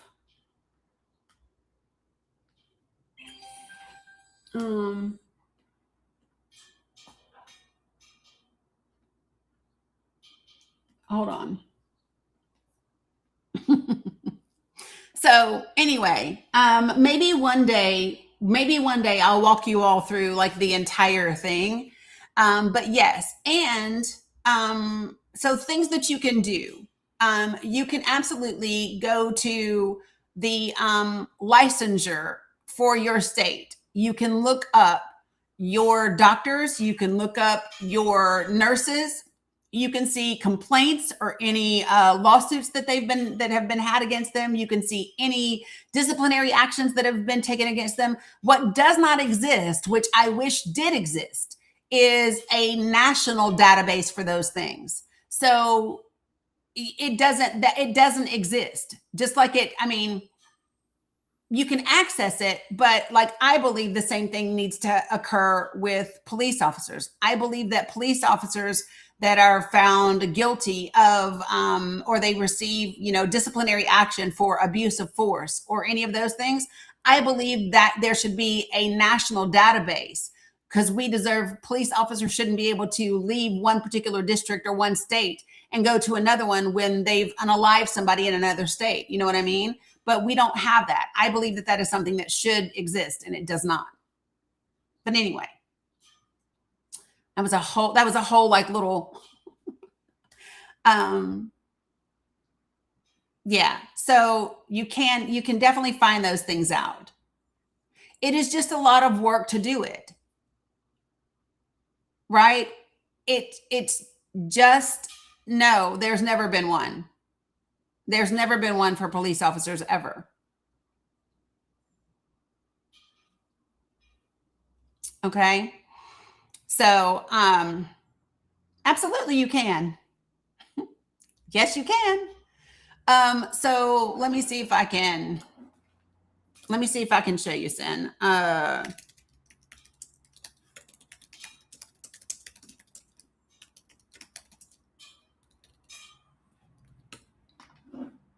All right, I'm going to take my background down and I'm going to share my screen with you guys over here so you can kind of see what I'm doing. See, y'all don't get this shit from anywhere else. These lives be different. Okay. So, so you guys can now see what I'm doing, and now you guys are going to be able to see what I'm doing. So let me just show you. I'm going to flip my screen. And so what I did was I just typed in Tennessee Department of Health licensure lookup, right? That's all I did. And I'm going to click this up. And now all of a sudden I'm at the Tennessee Department of Health's website. And so these are your facilities. So you can actually look up other hospitals. There's an abuse registry. There's all different. So you can even see whether or not someone has an active license or if they don't. Okay. So let me just see. This is the license verification home. So you see this? So if I type in, for example, how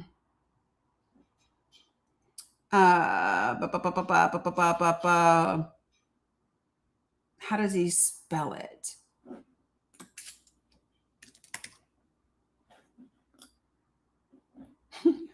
All these different manage addresses. I shouldn't put that on here, should I? Hold on, y'all.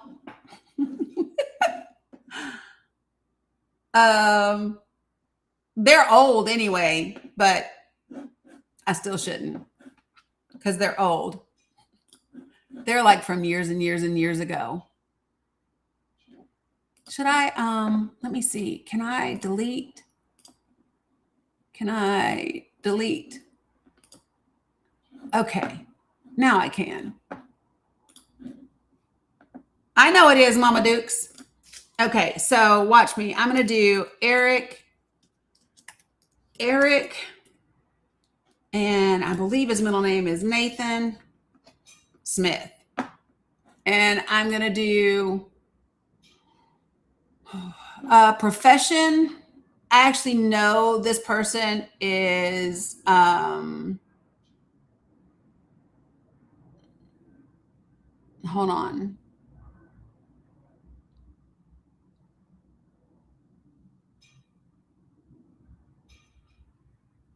I'm just going to leave it all, but I know he's a surgeon. Oh, wait, it wants me to complete the CAPTCHA. Shit. Y'all ever do these things and it makes you think that you can't read?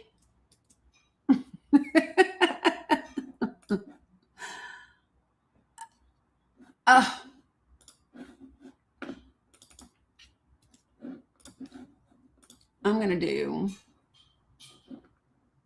Tennessee. Oh, the code you match does not. Y'all, I am not blind. This is 5. This is HT. This is S. Correct? It does match. I'm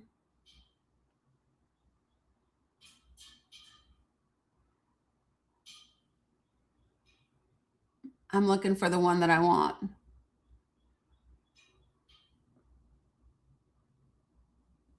But y'all get what I'm saying, right? You can look these up. And I'm going to next. He's probably not listed here anymore because he's moved.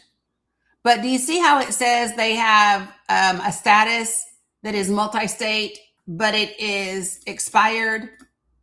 And it expired February of last year. And you can even view their profile or their certification letters. And there's no history of disciplinary action. Okay. So, yeah, you can do all of that. All right. So, is that helpful, y'all? Yeah. So you can find complaints. You can do all of that. And the thing is so like you can even find, you can actually download the disciplinary reports. you can see what they were required to do or not required to do as a result of their actions and the things that they did or didn't do. 100%. You can do all of that. Okay. So, this is again why it's helpful so do y'all know when the FOIA, when the Freedom of Information Act was done? Does anybody know when it was done?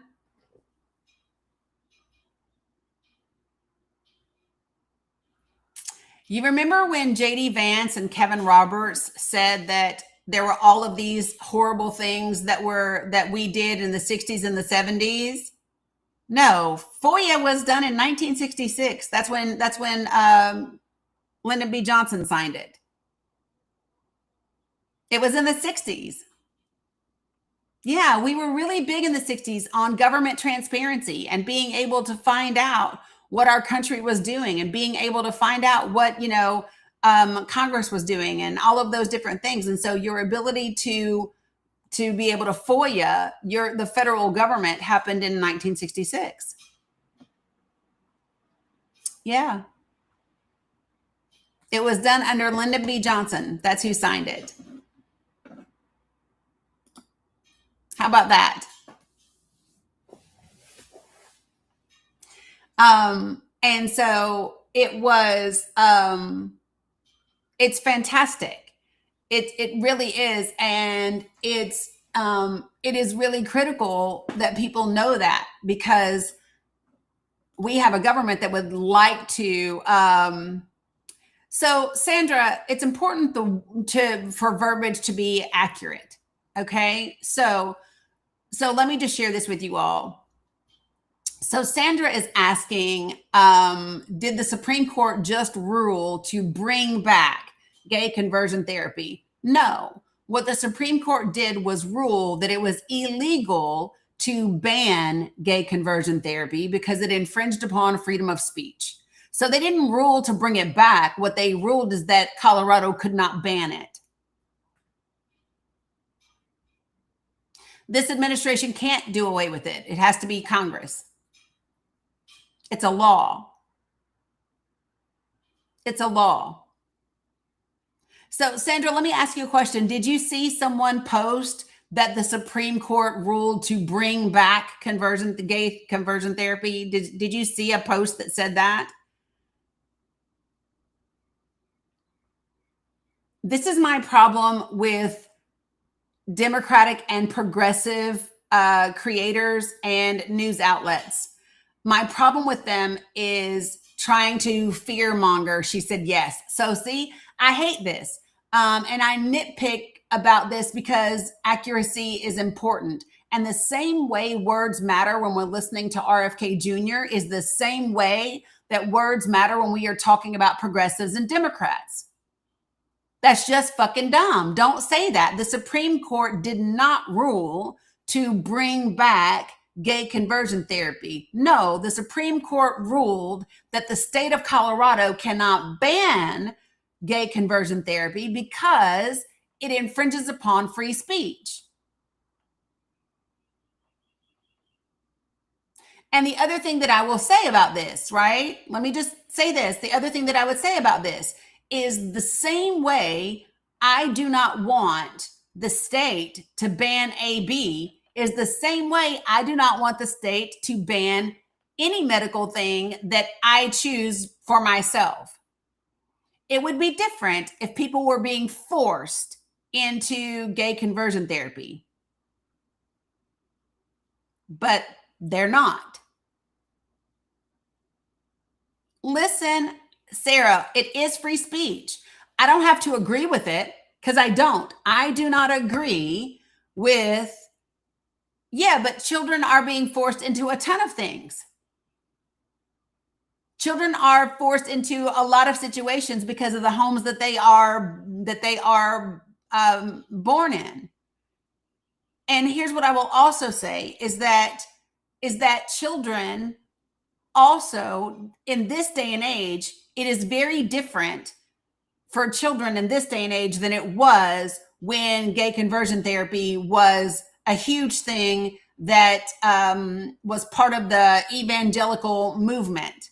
Okay. So we do live in a world that is drastically different today than before.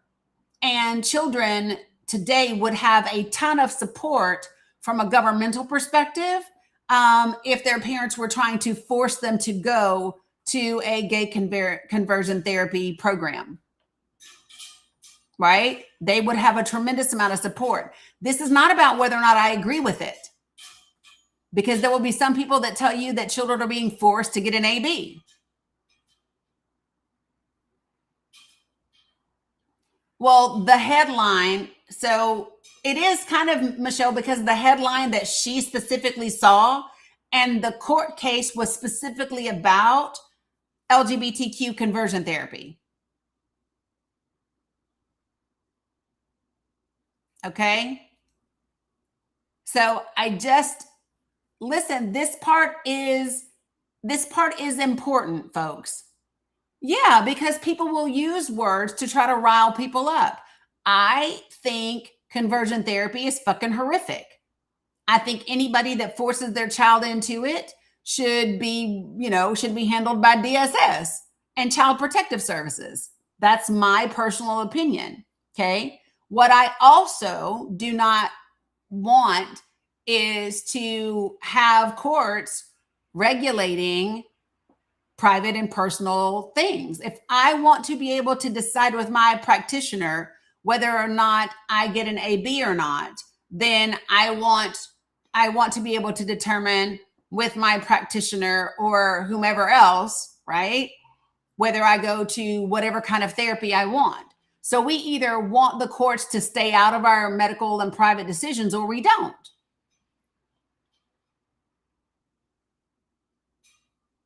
So we can't say, oh, yeah, but in this case, nope, we either want them out of it or we don't.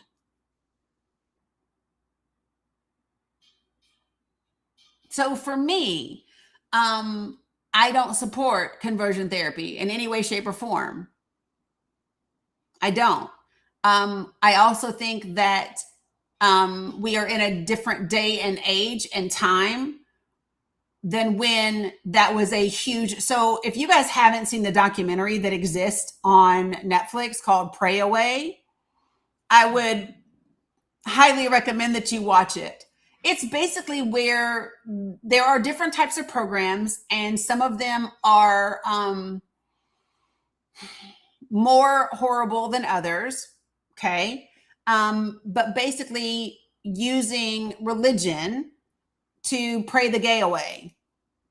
And you would actually see people that just go watch Pray Away on Netflix, and you will see,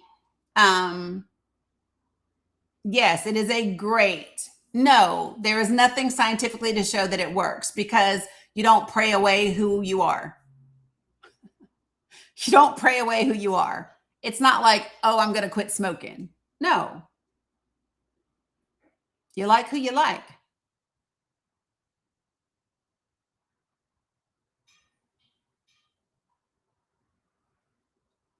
Yeah, right, Cam. It's not how that works. But I think that it's really, really important, folks, that we give accurate information that doesn't slant things. So, for example, I came after Jasmine Crockett and Eric Sowell.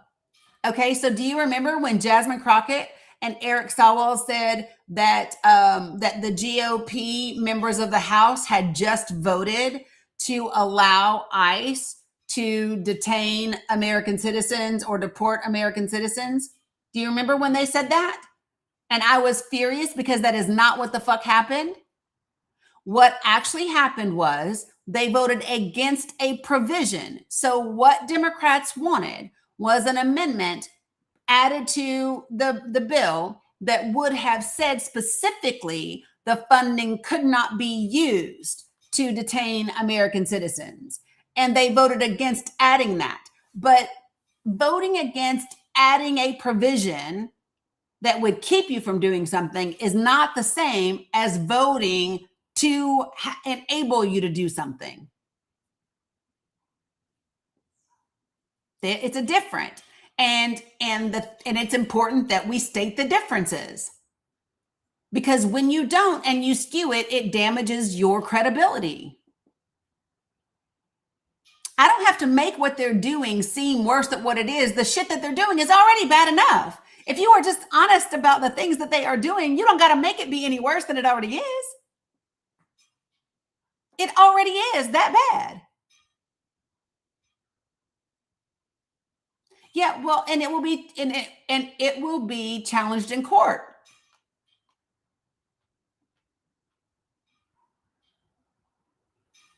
And so this is one of the things that I talk about, folks, is that I believe in holding everybody in office accountable for the things that they do and the things that they say. And it does not matter to me if they're a Democrat or a Republican. They need to be held to account for the things that they do and they say. That's it. That's all there is to it. There's nothing else to really be said about that. And I would hope that everyone would feel the same way. You know? So, yeah. So I don't think that people really understand the amount of time and government waste and dollars that have been spent in court cases, simply because this administration is trying to see how much they can get away with. And they're trying to do it as quickly as possible while they have the courts stacked in their favor. But it is a horrendous amount of money between that and this war against Iran. We are literally dropping money like that is why that's why the Treasury just declared us insolvent. When you have $39 trillion worth of debt and only $6 trillion in assets, that's a fucking problem.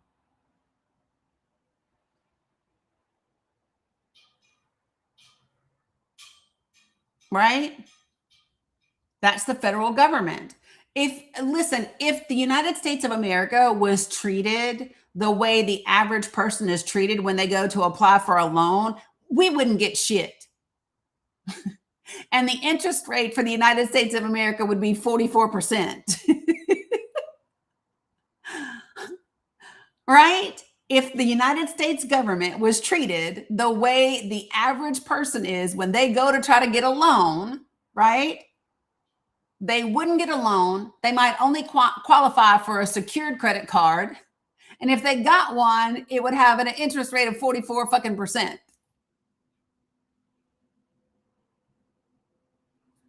But yet, this is the administration that's fiscally responsible. Yet this is the administration that is, about identifying waste, fraud, and abuse. The facts just show something different. And if you can't acknowledge what the facts show, then there's probably an issue with you.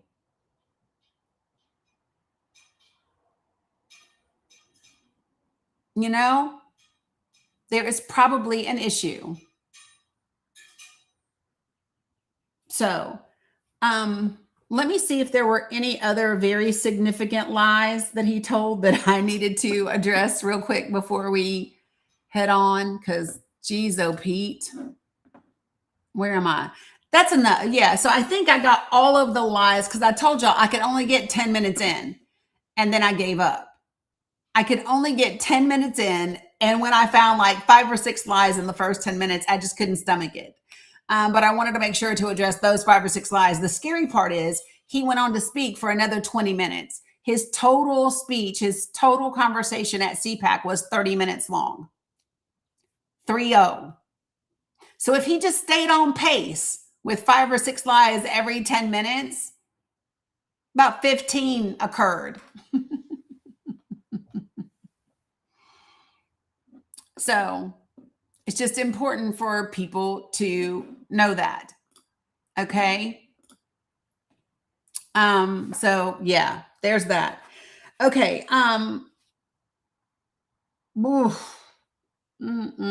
Okay. Let me see if I can very quickly pull it up from yesterday just to go over the numbers again. Let me see if I can pull it up really quickly. And if I can, I will go over these specific numbers again. If I cannot, then I will not.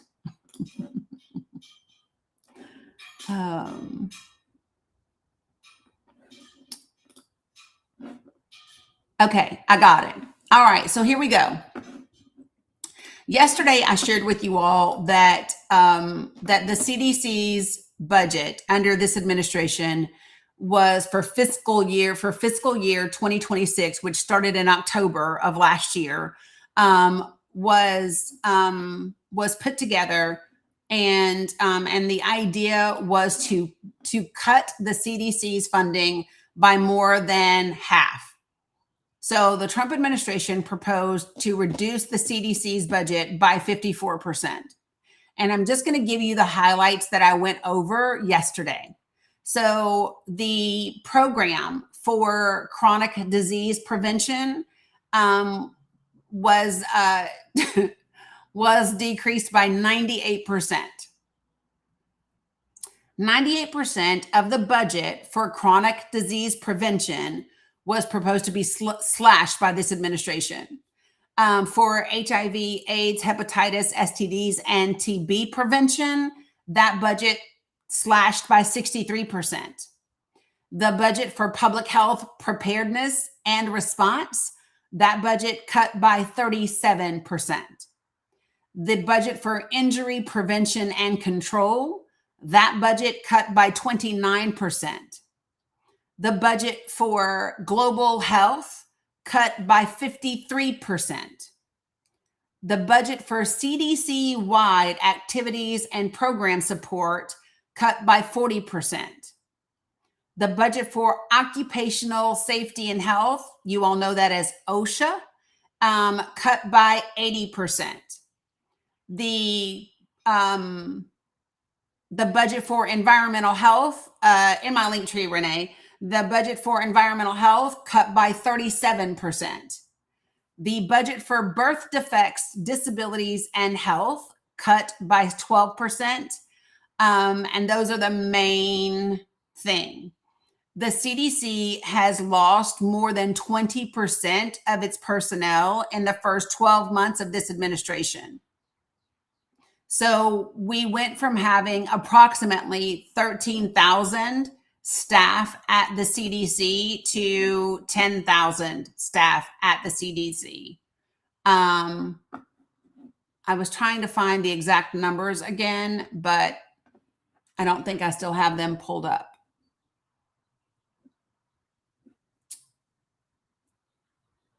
I don't. Okay, so yeah, by 25%. What did I say, Desi? Yeah, it's by greater than 25%.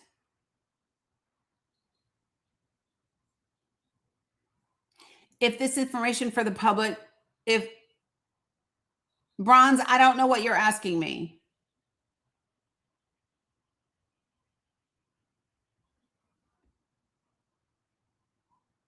And one of the reasons why I was talking about that yesterday is because they have been talking about this heavily mutated new strain of C19.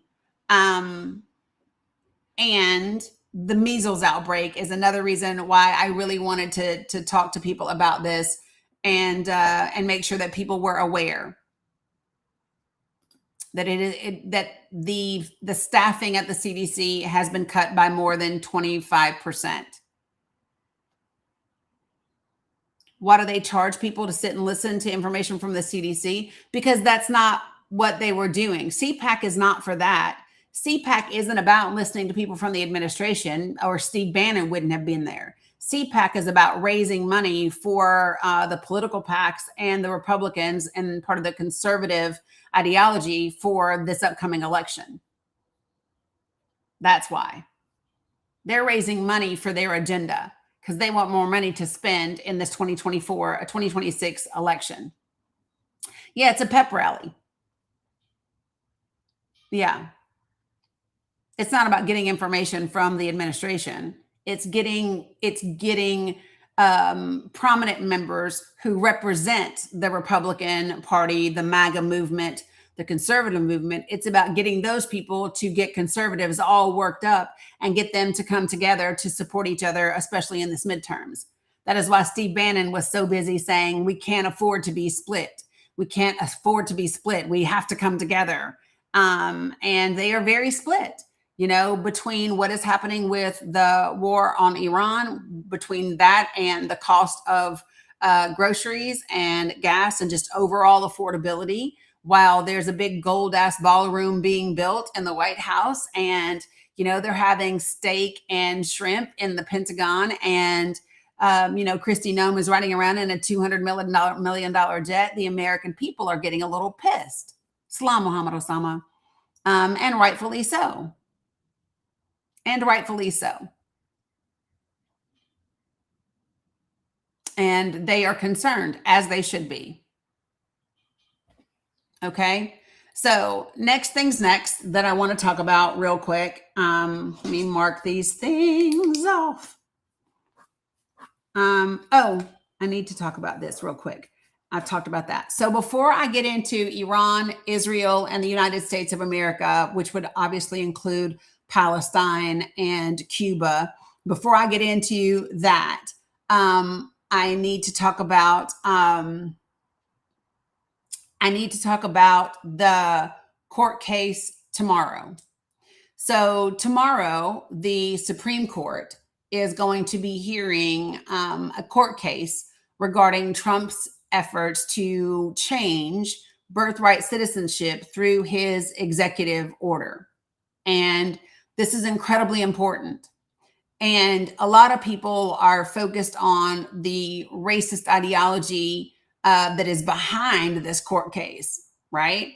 And while that is valid, what I think people would do better talking about, because here's the thing, if what you talk about is the racist ideology behind it, if what you talk about are the people that they have cited in their brief and those people's history of being racist and whatever, you're going to automatically lose people in this conversation. Okay.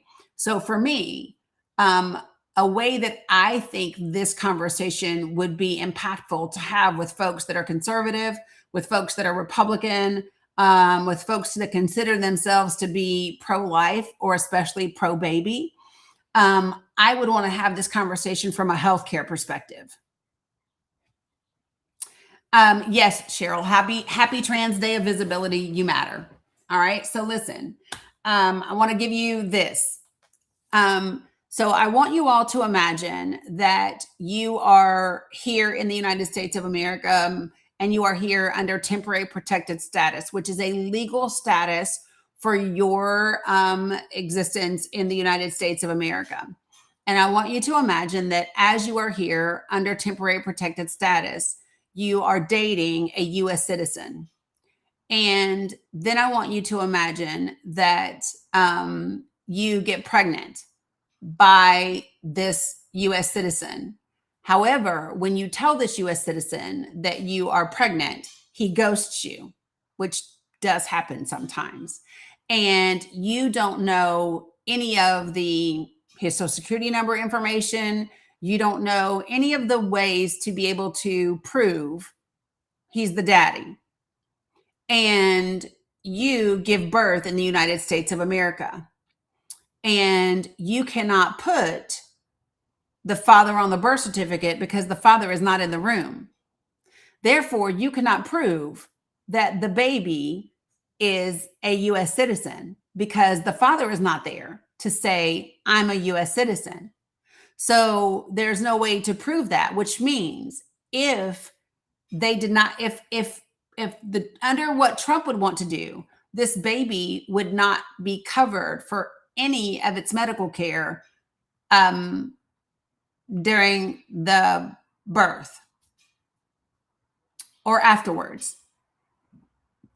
Not vaccinations, not any of those things. So what do you do to hospitals who can't verify citizenship and have newborn babies that are there? What do you do for babies that are surrendered?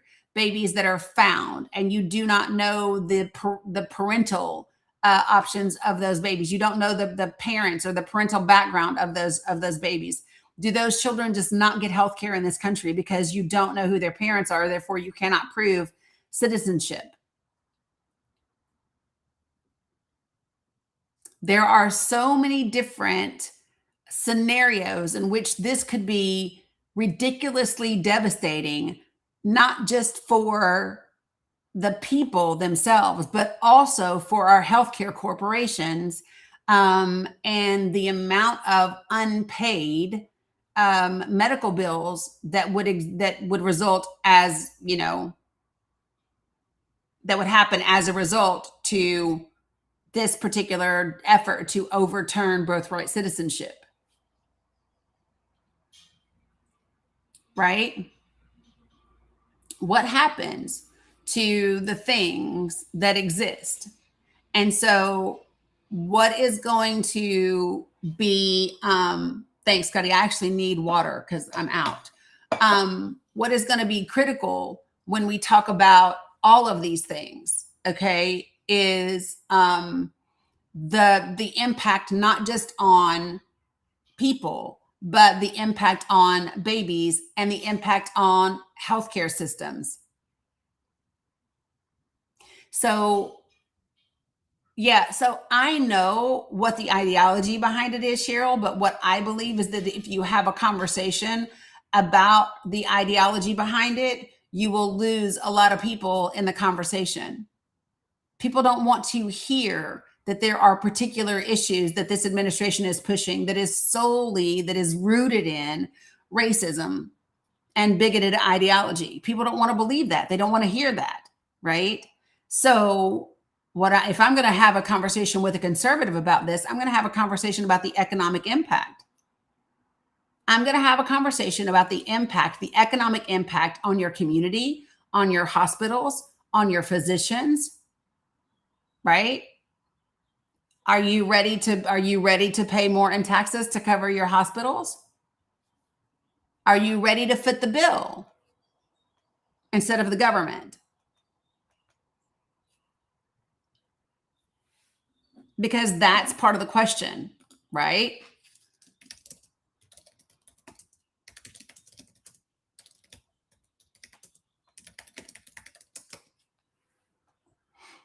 And I think that it is really important to talk about those types of things and why they matter.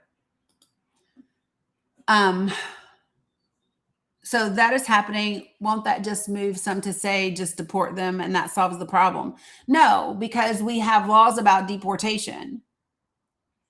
And you can't deport newborns to where, to whom? They don't have the ability to function on their own. Like these aren't grown ass adults. You can't deport and just drop babies off in other countries.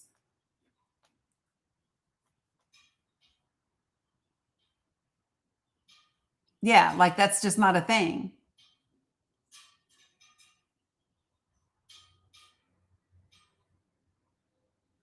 So like I don't think that people have thought about this and the impact long term of what this looks like.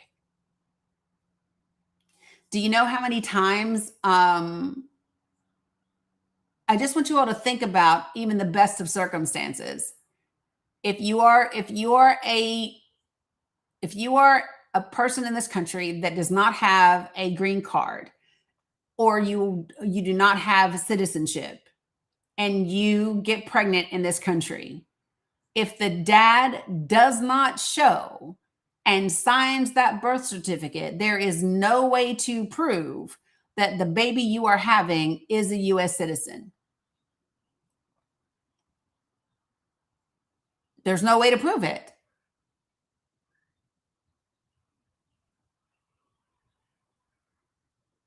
You don't get to just put somebody down. Right? And that means people No, so this is what I'm saying. So Yari, no, currently the Constitution says if you are born here, you are a citizen. It doesn't matter. So Sarah, what I'm talking about is the court case, you guys. I need you all to hear me when I say this. I am talking about babies that are born. So this court case is happening tomorrow before the Supreme Court. And this current president wants to change birthright citizenship. Okay? Yeah, well, they couldn't. That's the point, Blue Honey Pot. They couldn't. I mean, tell me what police department is all of a sudden going to do an investigation to track down whoever you had sex with or whoever raped you to figure out and to be able to prove if that person is a citizen. So, like, literally, what do if you are an unauthorized immigrant in this country, here legally? Maybe you're here as a refugee. Maybe you're here under temporary protected status, right? Maybe you're here going through the asylum case, but you are not a citizen of this country. You do not have a green card, and you are not a citizen of this country. And you are SA'd in this country. Who is going to say that your baby is the result of a citizen impregnating you? Because in this country, depending upon what state you're in, even if you're raped, you still can't get an AB. So you want all these babies to be born, but you don't want to give them insurance.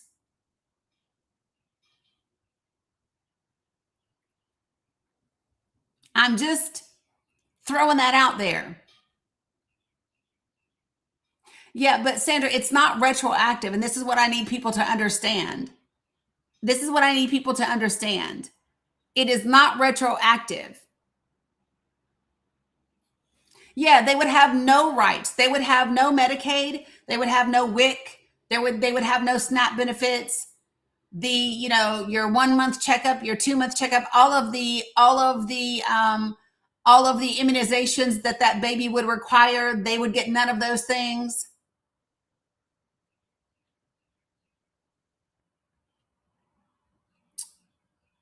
Well, so you don't deport them with the parent because the parent has legal status to be here. So if someone is here and they are going through asylum, right? They are here legally. And when you are under asylum, so let me just be clear, when you are under asylum, they can't just deport you. There is a legal process that has to go through that. And what is happening during that time? What is happening while you're waiting for the 3 million backlog immigration cases that we have to be able to hear your case? What's happening? Who's paying for all of the medical bills and all of the things? Like, what's happening? And if you're here seeking asylum and you've met that first initial threshold, you can't be deported back to the country that you came from.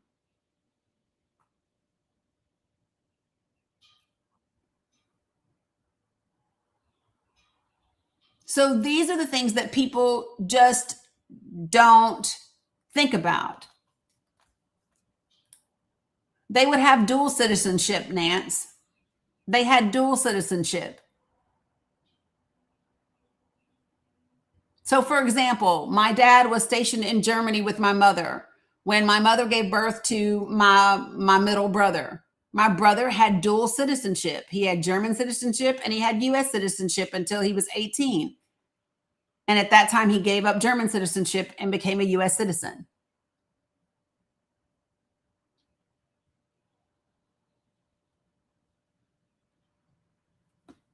All right. Hold on, guys. I need to get water.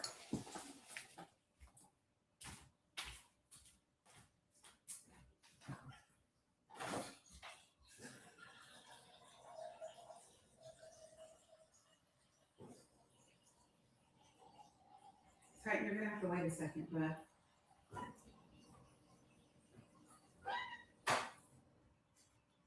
I hear you. I hear you. I hear you. Jeez, oh, Pete. You are doing the most, son. So tomorrow at 10 a.m., we will definitely be having a conversation, and we will be listening to the court case as it is argued before the Supreme Court with regard to birthright citizenship tomorrow. Okay. So that will be happening. What are the benefits? Well, so you just have to choose at some point, not necessarily for everybody. There's different laws and stuff for different things, but yeah, once you're a kid, once you're an adult, and there are some people as adults that have both, that have citizenships in more than one country. And then there are some people that give up one over the other. He started hollering because I walked over there to refill my water, which happens to be beside his food dish. So he wanted food while I was over there.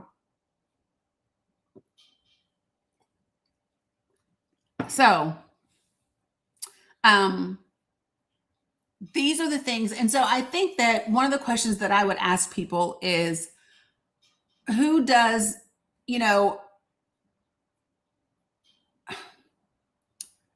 what kind of country do you want to be? And I think this is something that people need to start asking themselves. Some of the language that is happening at CPAC right now is how they want 100 million people out of this country who are immigrants because they, quote unquote, refuse to assimilate. How many of you all heard that? They refuse to assimilate. It depends on the situation, Jay Bird.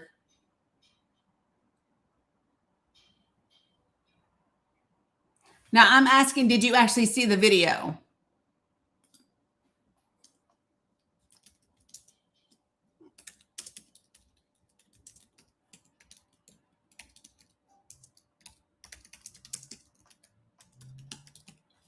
Yeah, so this is a thing. It was, so Beau French is the person who said it. Let me see if I can pull up the video. They're just so stupid. Don't Sharia my Texas. Just fucking stupid. Listen, the things that they want to say are horrible about Sharia law. Number one, because they don't know what Sharia law is exactly what they are using Christianity to do in the United States of America. Don't Christianity my state. How about that? Don't Christianity don't Christian law my state. How about that? That's what I would say. No, Titan, absolutely not.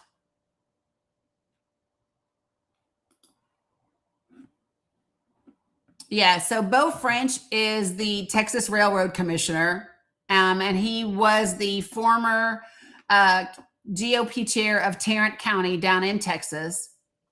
And let me see if I can find the video.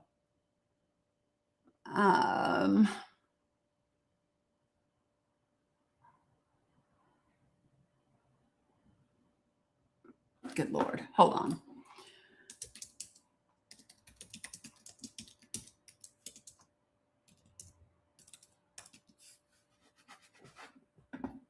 All right.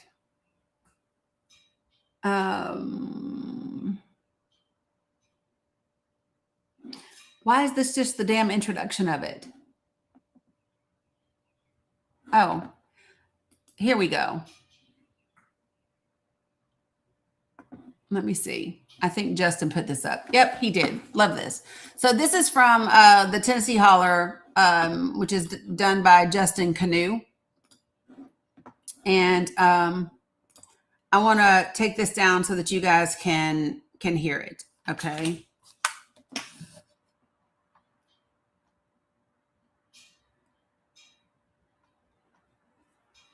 All right.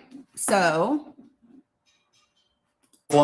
we've allowed, and it's not just illegal immigration. It's not just the Biden 4 years when 20 million people came across our border, mostly here in Texas. It is that we have roughly 100 million people in this country who shouldn't be here. They don't share our values. They don't want to assimilate. And I would argue that this is just one component of it. Now, I think it's probably arguably the most dangerous component. I mean, think about it. The Somalis in Minnesota, they came here illegally. But look at all the fraud that they've committed. You know, there are plenty of H-1B, fraudulent schemes that we've uncovered here in Texas. So this is a problem across the nation. And I think we have to have politicians who are willing to say, we are America first. We're going to fight for the things that Americans want. And we're not going to put up with anymore, and we're going to send all these people home. That's the only way we're going to stop the Islamification of Texas and America, not just by banning Sharia law, not just by banning, the call to prayer. No, who wants to hear that? Not just by banning halal slaughter, which are all things that I've called for, but more importantly, we have to send them all home. Yeah. So that is Beau French. It's not just the Muslims we've allowed, and it's not. Is saying that they are going to Islamify Texas. He is saying that he wants to send all the Black and brown people home. Morning, Teresa. He is wanting to ban a call to prayer. So all of a sudden Muslims aren't free to practice their religion in this country. Is that what's happening in the United States of America? Hey, Doug. Is that what's happening in the United States of America? And if you are somebody that agrees with him, if you heard him speaking and you thought this is great, what I would say to you is, you're probably racist. Whether you know it or not. Yep. If you think that Black and brown people need to assimilate to you, yeah, you're racist.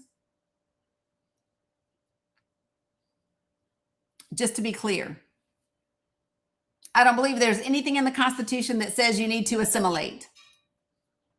There is nothing in the Constitution that says you need to assimilate.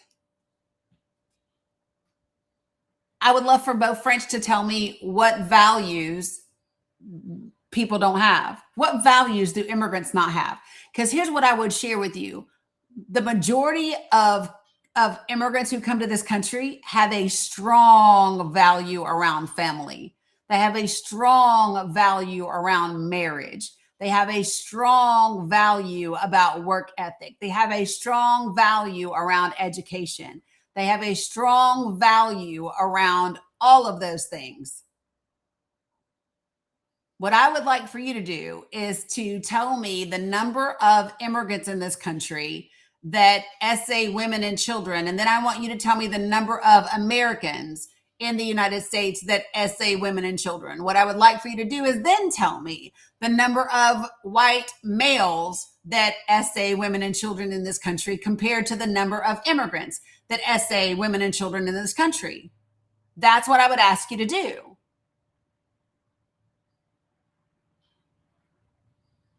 Nine times out of 10, if you give me a choice, I'm choosing the immigrant over the white dude. Because historically speaking, you are the danger to me.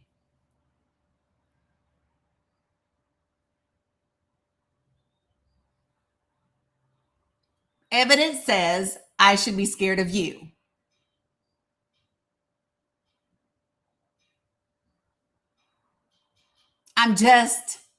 That's it. What's up, Breeze? And so people can feel however they want to feel about what I'm saying, but it is facts. The facts back me up.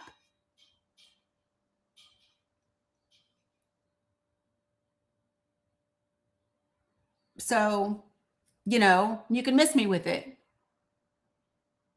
Right. I choose the bear. Time and time again, I choose the bear.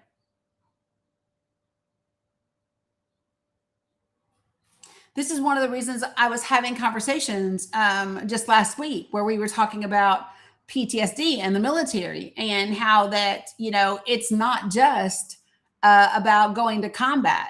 The rate of military sexual trauma in the military is astronomical. 41% of women veterans say that they have experienced SA in the military. That is an incredible number. And those are just the people that report. You want to know what assimilate means? Well, let me give you the regular definition, because it's not great. It's not great. It means basically give up your own culture. Yes, it is appalling. It is to basically make their belief systems, their ideology, your own.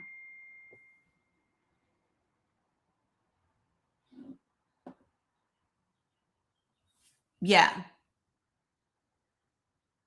Oh, he's insinuating that because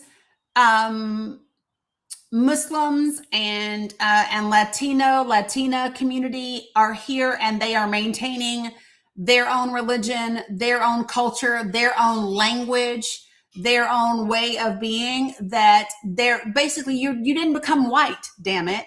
You didn't become a white Christian in this country, therefore you didn't assimilate.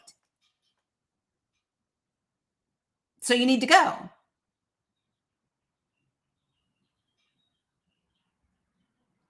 That's what it means. You didn't come here and adopt their customs and traditions. You didn't come here and adopt their language. You didn't come here and adopt their Christianity. You didn't come here and adopt those things and make them your own. You wanted to hold on to your identity. And by the way, this just goes back to, you can take the Indian off the reservation, but you can't take the Indian out of the man. Whatever that quote was, that ridiculous, horrible, racist bullshit. Y'all know what I'm talking about? Hold on a second.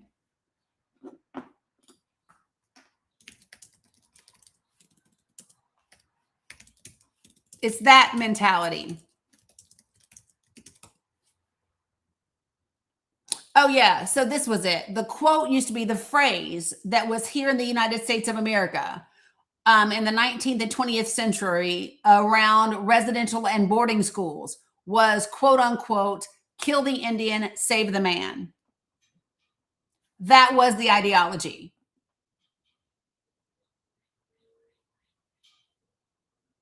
And it was, you can't take the Indian out of the man.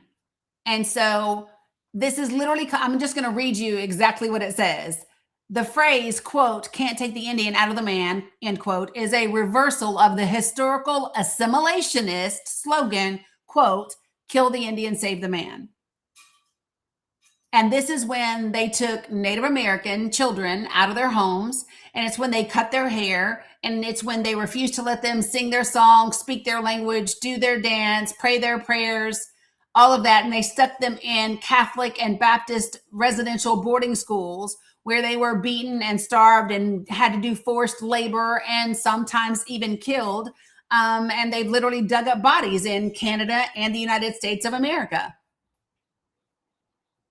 No, I don't listen to him, Sunflower Fish. I just don't. But I'm just saying, folks, that when they use the word assimilate, that is a white supremacist language.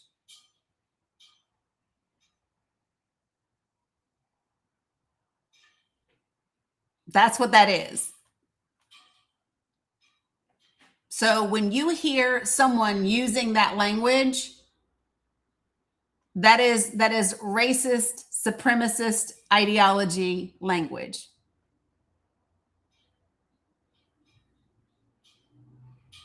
Correct, Merlot. They want a white ethnostate.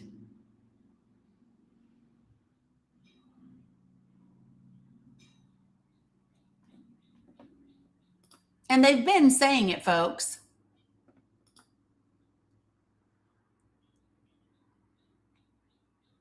So, you know,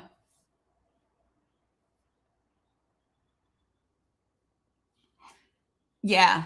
And I think so. One of the things that is occurring right now is a lot of the people in this country don't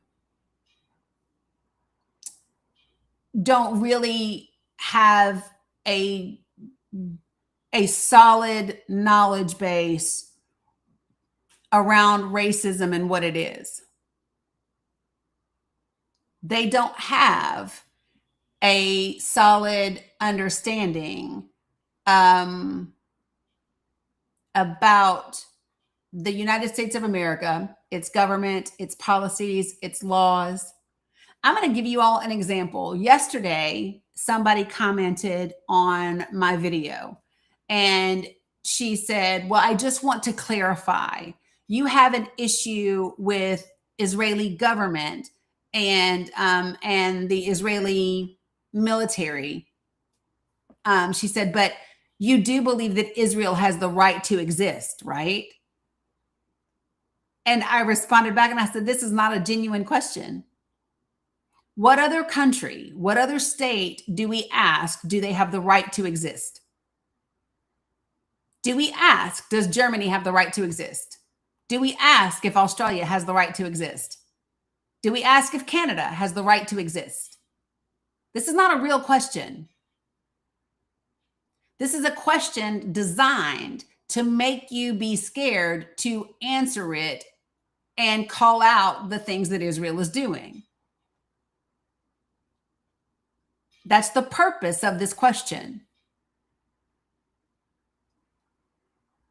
So I'm going to share with you the perspective of Ta-Nehisi Coates, which I love. So Israel is an ethno-state. Israel gives preference to people of a certain ethnicity. Does everybody know that? That if they give preference to people of a particular ethnicity. Okay, so that would be the same thing in the United States of America as Jim Crow laws, right? You could even argue that it's very similar to slavery.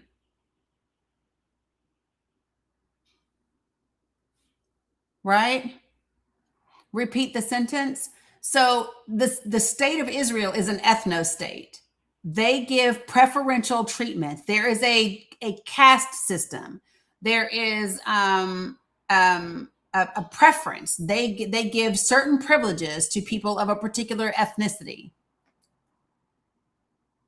So if you are Jewish in Israel, you are on a tier that is up here versus if you're an Israeli Palestinian or if you are an Israeli Christian. They are an ethno-state. Okay? So when you ask me, do they have the right to exist? You're asking me, do I support a state that exists with, it's about the ethnicity, not the race, Denise. It's about the ethnicity, not the race. So you are asking me if I believe that a state, quote unquote, should exist that is an ethno-state.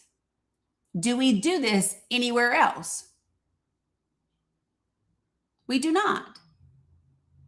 And would you do it if we were talking about Jim Crow laws? I mean, and you look at the new law that Israel just passed, their parliament just passed, that says they have the right to kill any Palestinian prisoner. If the Israeli court determines that you're guilty, which it always does for Palestinians, then they now have the death penalty. And there's no process that it has to go through.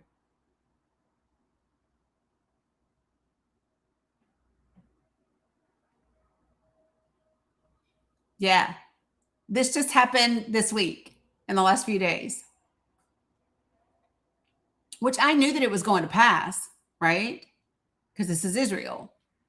But I think that people need to, when you ask me, quote unquote, does Israel have the right to exist? In what way? Right. Only for Palestinians. It's only for Palestinians. not for Jewish people. Exactly. Yes, Chris. So Israel just passed a law that allows them to give the death penalty specifically and only to Palestinians. So Palestinian prisoners can receive the death penalty no matter what.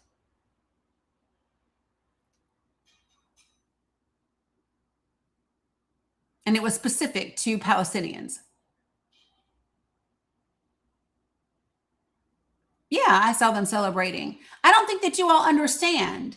I don't think that you all understand that the people in Israel support the vast majority of the people in Israel support a genocide in Palestine.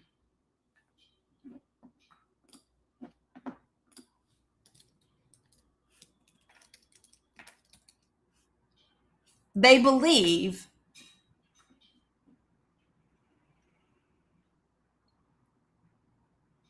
yes.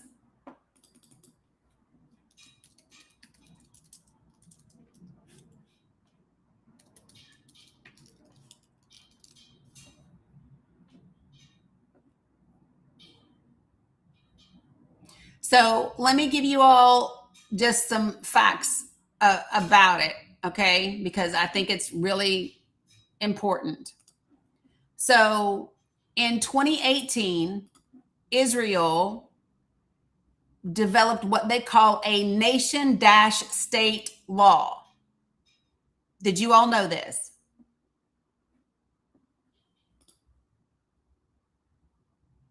So the law says that Israel, as the quote nation-state of the Jewish people, informally known as the nation-state bill or the nationality bill, an Israeli basic law that specifies the country's significance to the Jewish people. So their law made them an ethno-state.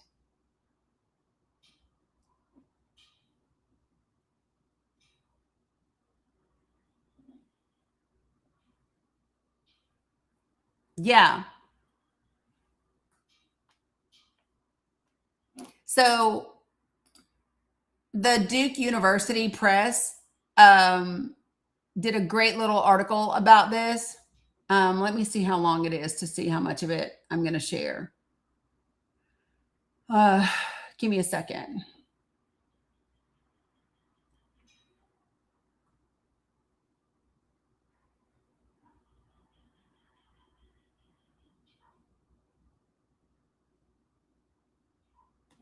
Hold on one sec.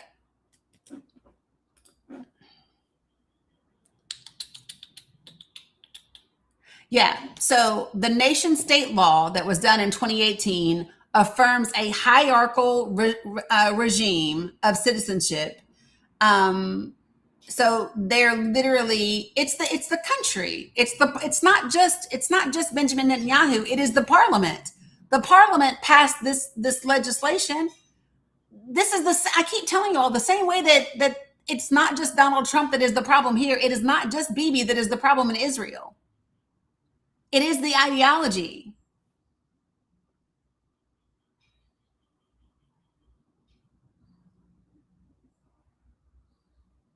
Listen, it states that the right of national self-determination is unique to the Jewish people. It downgrades Arabic from an official language to a quote unquote special status, and it promotes Jewish settlement. So this is the thing that I really want people to get. When I say that Israel is an ethno-state, it's just a fact.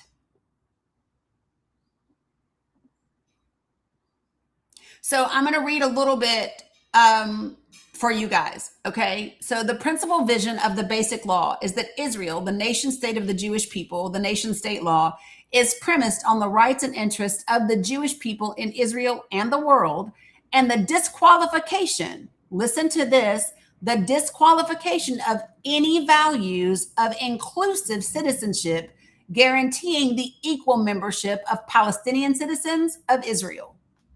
So the Palestinians that were part of the Nakba, then they ended up in Israel, right? They refer to them as the 48 Palestinians because the Nakba was in 1948. Those Palestinians that live in Israel as a part of the Nakba, they do not have equal membership or equal citizenship in Israel.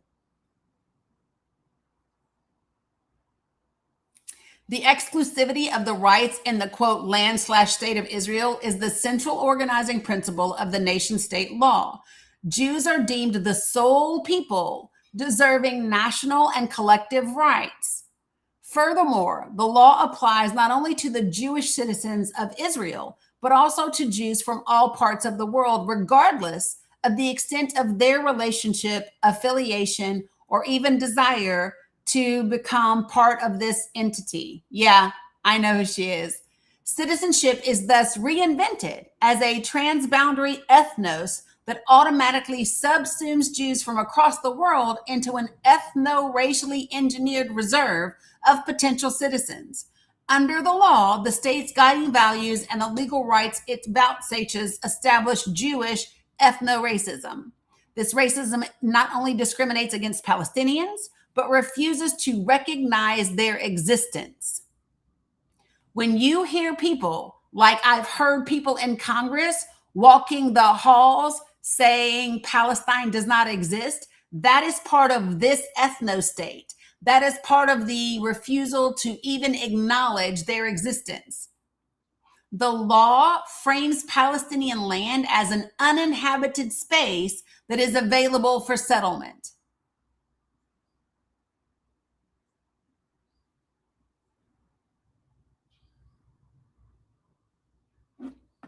I don't know how many of you all knew that their law designates Palestine as a place that is uninhabited and available for settlement. They do not desire a two-state solution. They have never desired a two-state solution. Bibi Netanyahu was so averse to a two-state solution, he funded Hamas. He funded Hamas.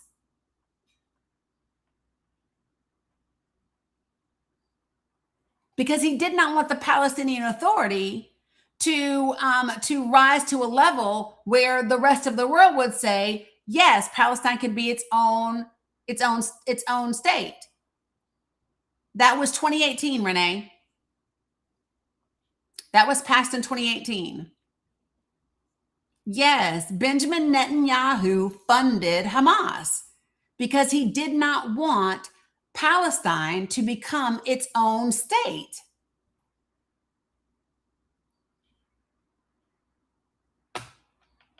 The same way that the United States of America funds people. Y'all, we funded Saddam Hussein before we determined we needed to kill him.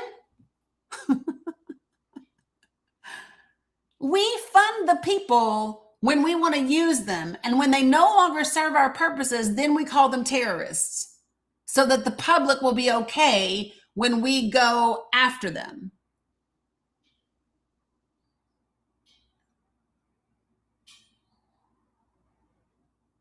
Just so everyone is clear, that is the United States of America.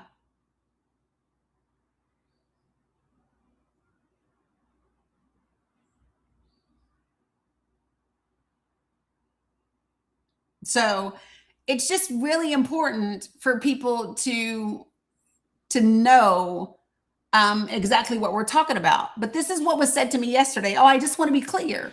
You're against the Israeli government, but Israel has the right to exist. And my response is, this is not a genuine question. We don't ask this of any other state, of any other country. We do not ask this question, do they have a right to exist? What does that even mean? Does an ethno-state have the right to exist? Do we support open ethno-states? Do we support and finance governments that are openly prejudiced and bigoted and have a system that is an ethno-state. Because the United States of America was like that when we had Jim Crow laws.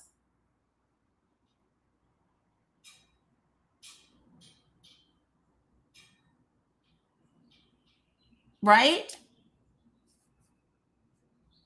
It is the equivalent of Jim Crow laws here in the United States of America. So when you ask me, does Israel have the right to exist? My question to you would be, do not all people have the right to be treated equal?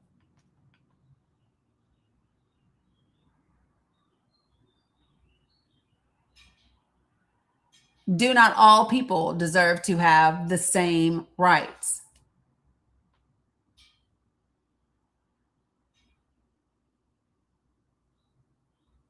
Again, right?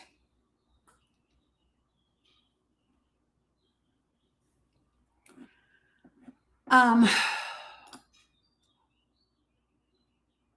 need to wait on that one.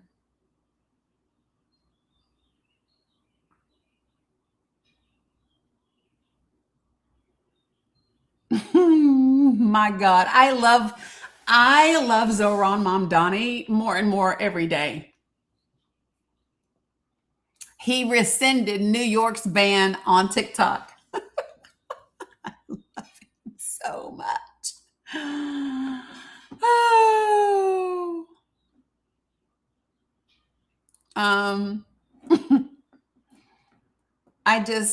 I love the fact that he's using his social media to call out shitty landlords and say, hey, you have until this date. You have until this date to pay all your fines, or we are taking over your property.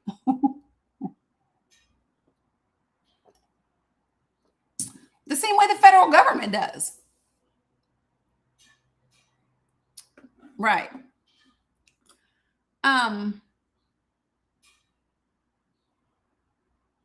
A couple of things that I want people to know is that as of today, the death toll in Lebanon at the hands of Israel is 1,268.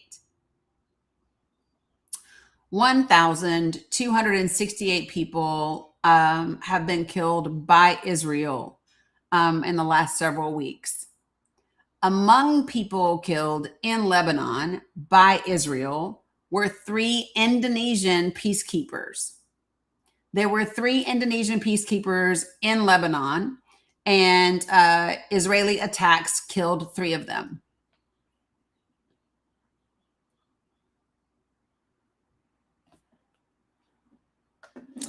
Hello, Wasim. Yeah, the foreign minister of Iran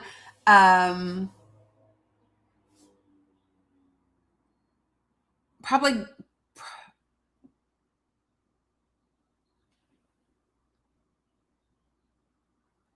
I think he's saying good morning, maybe. GM. I think that's what he's saying. See you later, Jules. Is today Wednesday or Tuesday? Today's Tuesday. Oh, wow, that's coming early. Love that for me. Hold on a second. I need to just refresh this.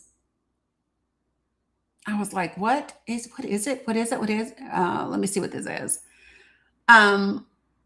So let me say something about what's happening with these conversations back and forth with Iran going through Pakistan and so forth and so on. Iran has said something that I think is ridiculously legitimate. And I think it just is common sense. And I don't know why anybody would think any differently. So when they were all in Geneva and they were having these peace talks prior to the start of this war, right? Iran had offered pretty much everything that was being asked of them. And there had been a verbal agreement to the basic outline of what they were offering. Okay.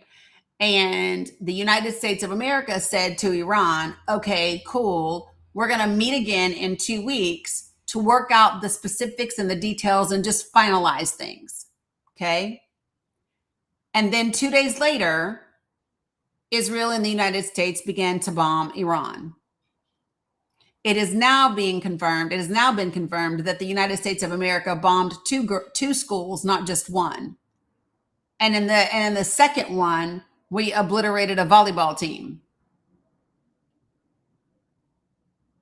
Right?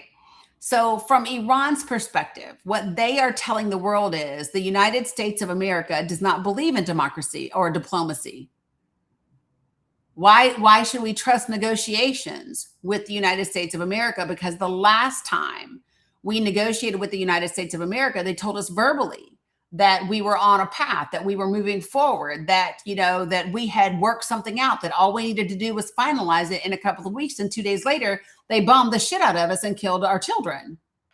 So why should I engage in ceasefire talks and peace talks with this country? Because they lie to our faces. And if I was Iran, I would feel the exact same way. I would not trust this administration. Fuck, as a citizen, I don't trust this administration. So if as a US citizen, I do not trust my own administration, why in the hell would I expect a foreign country that we are bombing to trust them? I don't. I don't expect them to do that. And I don't think that it is reasonable to expect that of them. Right?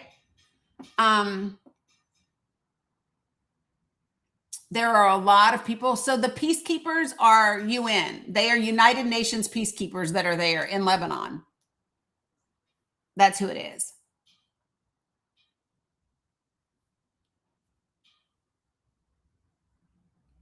So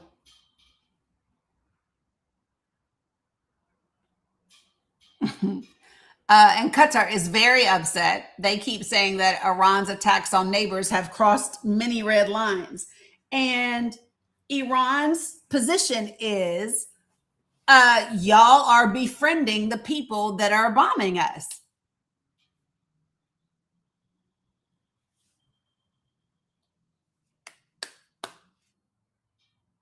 So what do you say to that?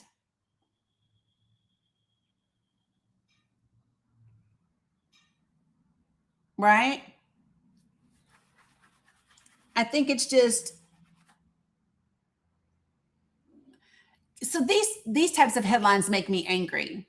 There's an article that says where to invest during the Iran war. That people even think about how they could make money off the deaths of people makes me angry. The fact that that's what you even are thinking about is how can I make money off of this? For me, that makes you disgusting.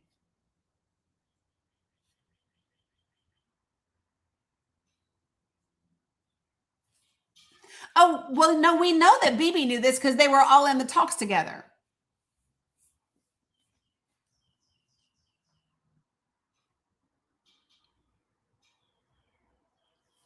I'm just saying, folks, how is this your thought process?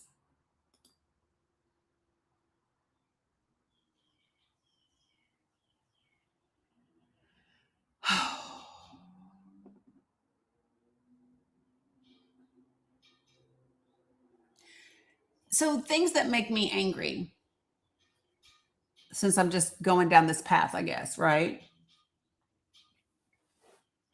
There are almost 2,000 people dead in Iran.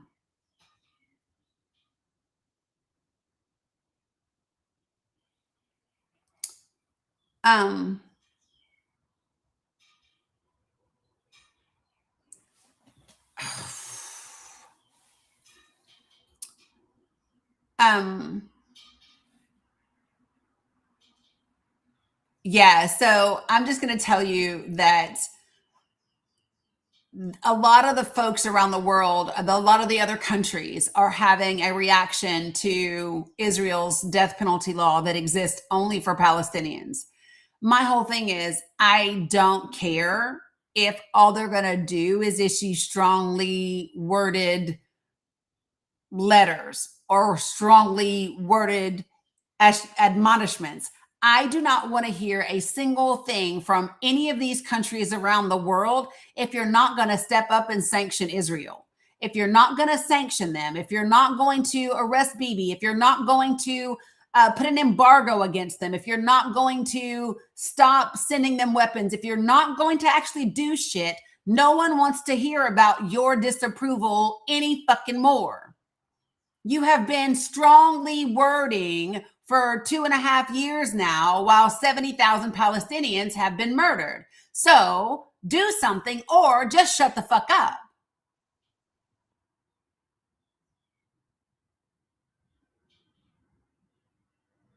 If I could just say it plainly.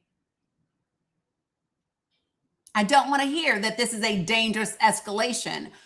What could be more of an escalation than a genocide or a man-made famine? What could be more of an escalation than a damn genocide and a man-made famine? Over 20,000. Over 20,000 children.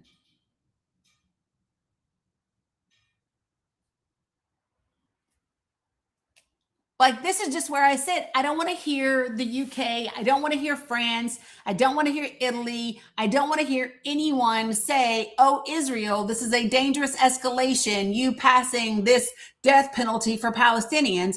I don't want to hear it. I want to see damn sanctions. I want to see embargoes. I want to see criminal courts. I want to see, to be quite frank, if I'm being honest, I don't even care. I want to see somebody swoop the fuck into Israel and get Bibi the way we got Venezuela's president. And let's get to pushing. Take his ass to the ICC and put his ass on trial. If we're going to just steal somebody in in the dark of the night, let's do it. Let's do it there. And for all of the people that keep saying to me, Israel, this is the chosen people, I just need to say this to you. I do not believe that God would choose the people that are committing genocide and bombing multiple countries at the same time, that's passing a death penalty law against a specific group of people, that pardons its soldiers who are caught raping prisoners on fucking film. I do not believe that that's who God chose. Call me crazy, but no, I don't believe it.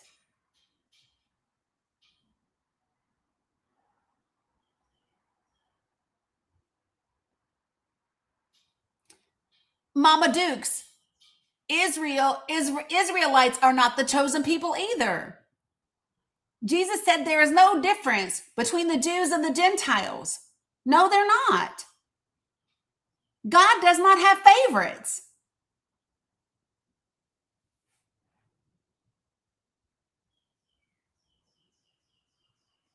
Like, listen, I'm just being real clear about this, folks. But not even for the land in Palestine. No. And the people that are in Israel now are the daggone Eastern European Jews.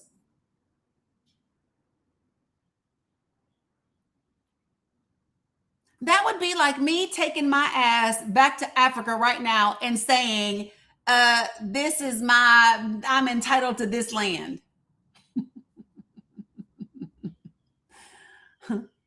Because my people were forced to leave hundreds of years ago, and I'm coming back to get my stake in it. Do you know what they're going to say to me?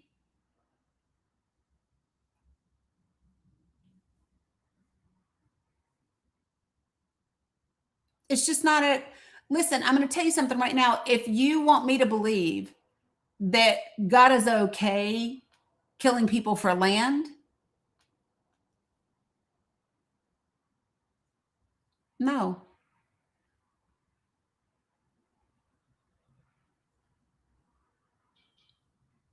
I'm just not. I'm not. I'm a red letter girl. And I'm a red letter girl because I know the things that are in red letters in the Bible are also in the vast majority of religions around the world.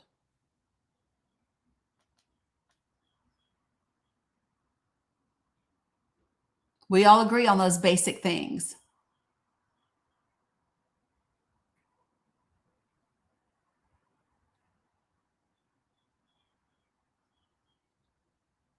Just saying.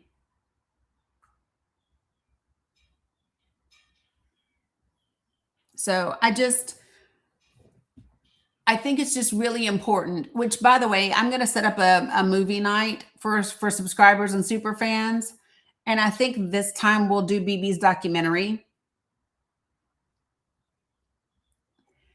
Yeah. So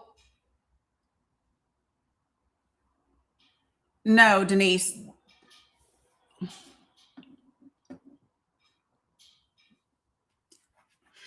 I want to be clear about something.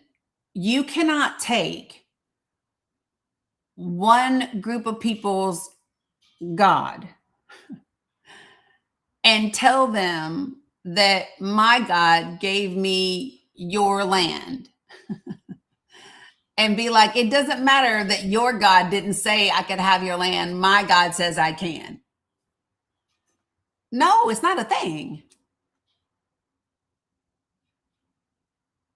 Yeah, Carrie. It's not a thing, y'all. When you say, but didn't God give them a part of the land? My question is, which God? Athena? Hercules? Poseidon? Which God?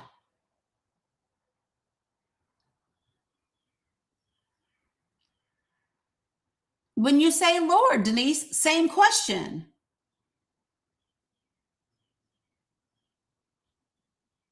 It's the same question.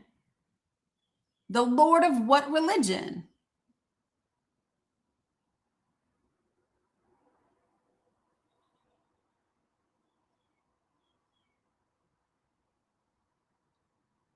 So what you're referring to, Audra, is that this past Sunday was Palm Sunday, and Israel did not allow Catholics to hold service in the temple this past Sunday.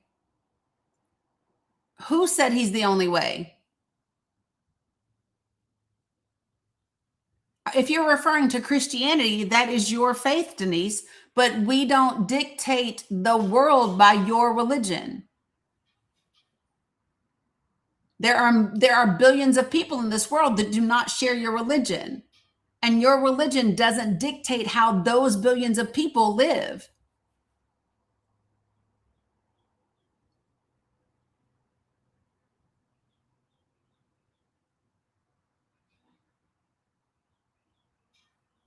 Like, it's really important that people understand that you can believe that Jesus is the only way to the God that you believe in. You can believe that. You just don't get to make other people give you their land because you believe it.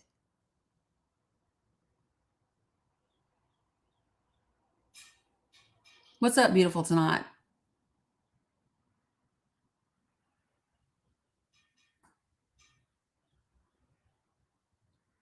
You see what I'm saying, Denise?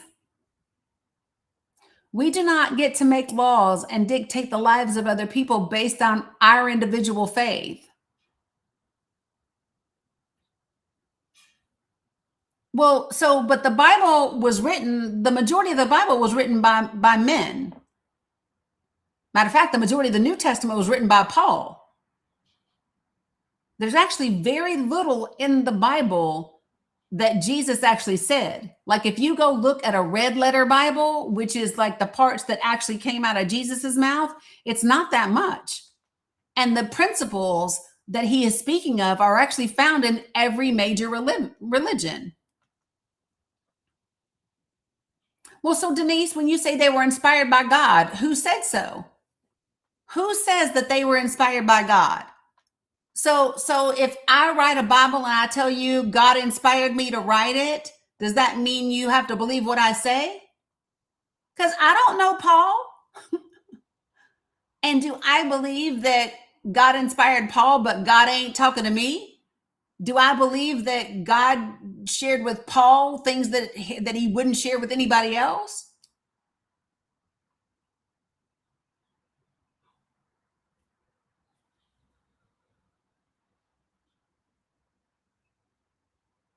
Right. And a lot of people do have faith. They just have faith. They have their faith. And we don't dictate other people's lives based on our individual faith. Like, that's the point that I'm making. I don't get to show up and say, oh, well, my God told me I can have half your land. Because they're going to be like, well, my God didn't tell me that.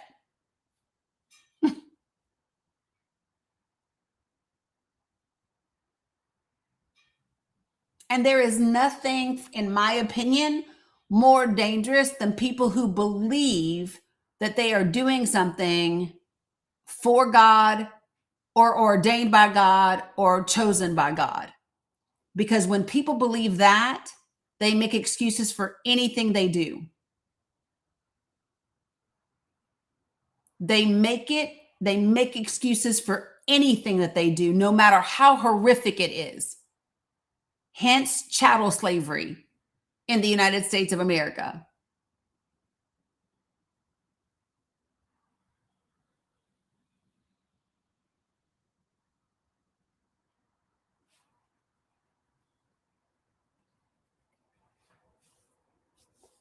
You know, it's really, really wild to me when somebody that is a Christian tries to talk to me about Islam and make Islam out to be this horrific thing because of how some people interpret Islam and treat women or LGBTQ people in some instances, when the entire country that I was born and raised in didn't even think that I was a human being and used their Christianity to justify enslaving Black and brown people.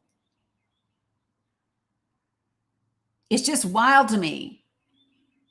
But the all of Christianity is not supposed to be demonized. People aren't supposed to be scared of Christianity, but they're supposed to be scared of Islam.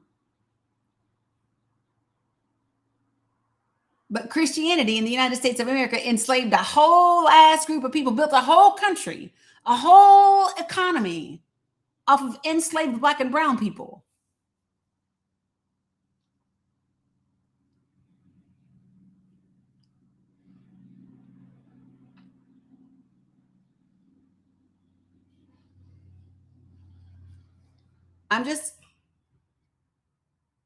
I would like for someone to share with me whenever Islam was used to enslave an entire group of people and reduce them to property and not human beings.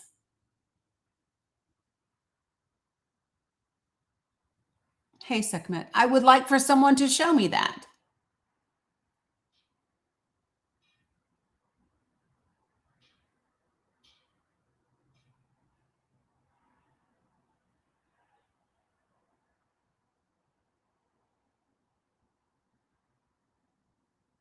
Does anybody have a response to that observation? You want me to be scared? What about 9/11, calling the US infidels? What about chattel slavery?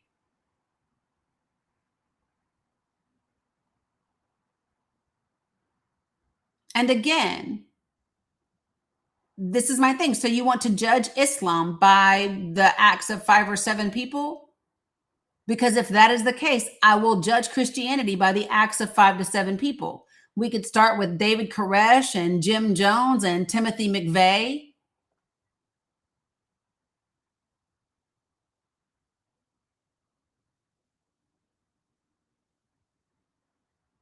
I can do that.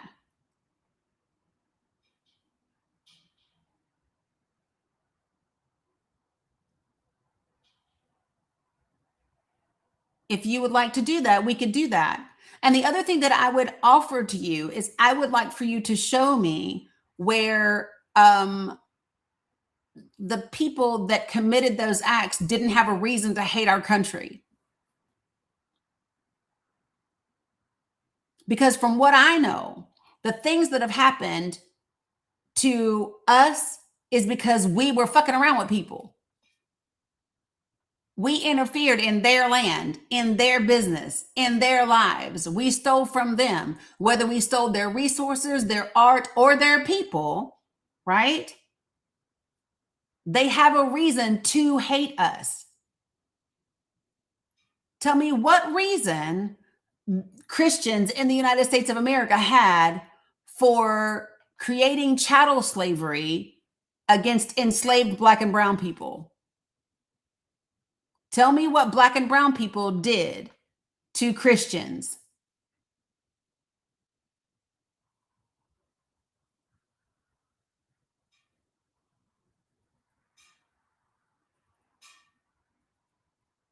That's what I would like for you to tell me.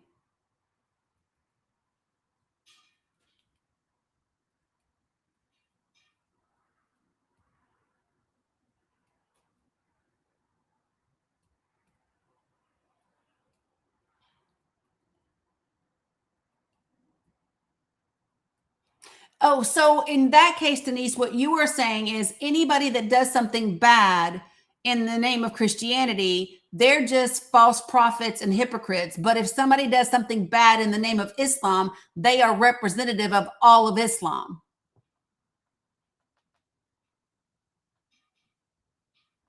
According to your logic, anybody that does something bad in the name of Christianity, they're not really a Christian. They're just a hypocrite or a false prophet. But if somebody does something bad in the name of Islam, they are representative of the entirety of Islam, according to you.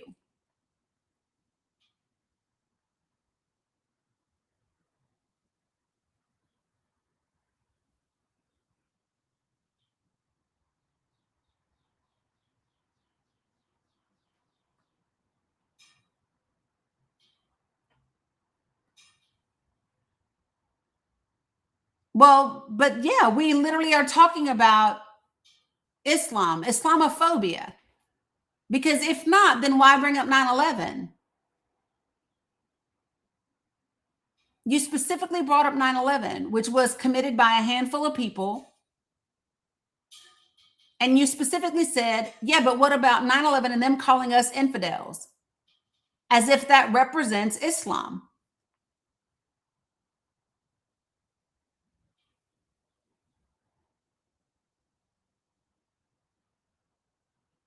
So here's what I don't like. I don't like it when people excuse all of the horrific things done in the name of Christianity. But you want to say anything done in the name of any other religion is representative of the entirety of that religion or its people.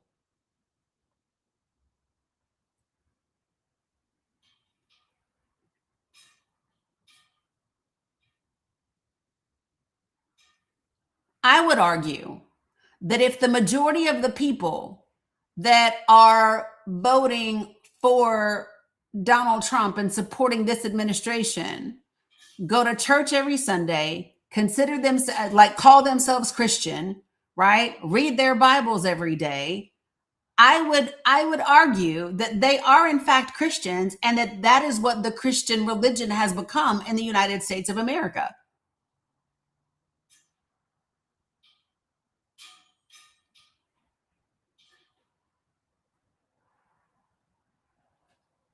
I would argue that if the vast majority of the Republican Party identifies as Christian and they are engaging in Islamophobia and homophobia and transphobia and sexism and misogyny and racism, I would say that that is in fact what Christianity in this country has become.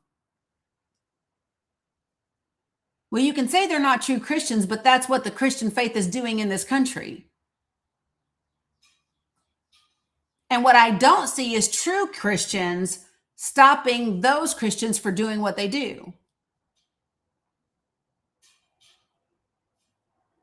What I don't see is true Christians holding those Christians accountable, which is what the Bible says you're supposed to do.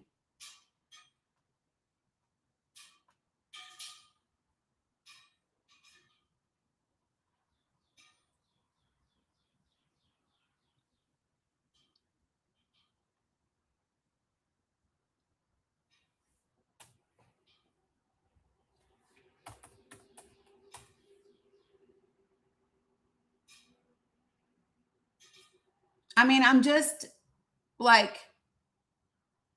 yeah, but then if true Christians are afraid, then they're not true Christians either. Then maybe they're not true Christians either. If what you would call true Christians are too afraid to hold what you call the fake Christians accountable, then maybe none of them are true Christians. Because would not a true Christian do what Jesus has called them to do?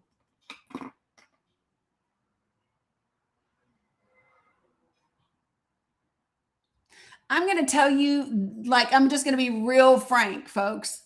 Okay.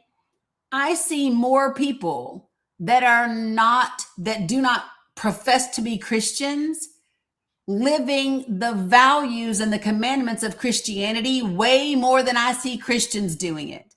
The people who shout from the rooftops that they're a Christian are the people I see following the instructions of Jesus the least.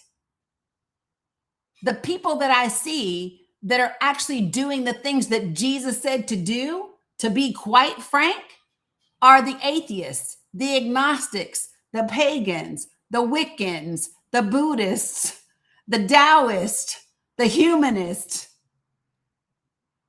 Those are the people that I see doing the things that Jesus said do more than the Christians.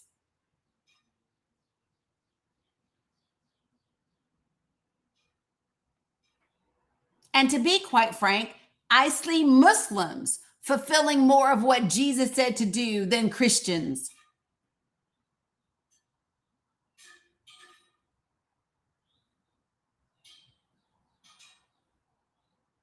I see more peace and love and kindness and forgiveness coming from Muslims than I do from Christians. What I see coming from Christians, mostly in this country, is hate and judgment and condemnation.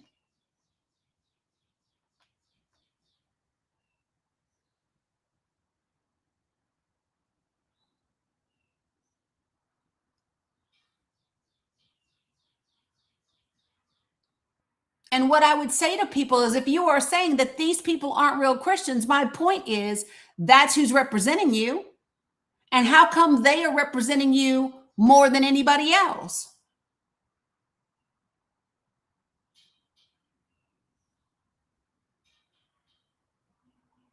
Where's the Christians Against Fake Christians group?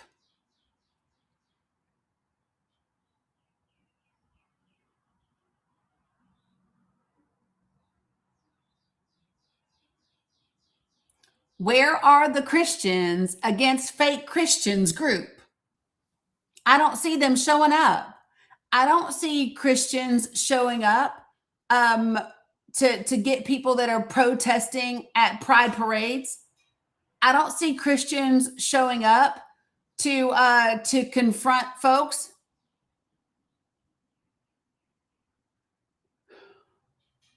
I didn't see Christians out there telling the Proud Boys about themselves.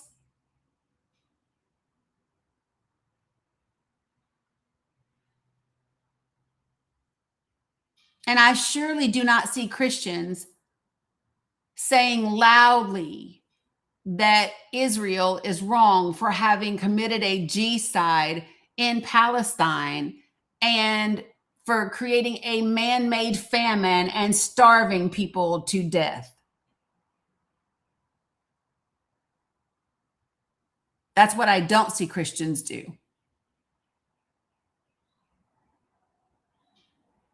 I'm talking about not sporadically, So y'all are saying, oh, I've seen some Christians who do that. I'm not talking about like if I found a 4-leaf fucking clover. I feel like the Christians that have done it are like 4-leaf clovers. I'm looking for as a whole.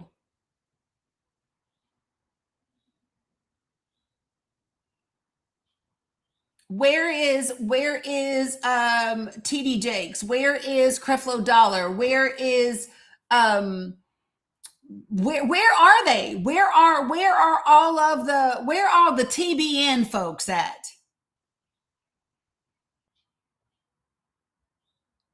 Where's the pastors of your local churches?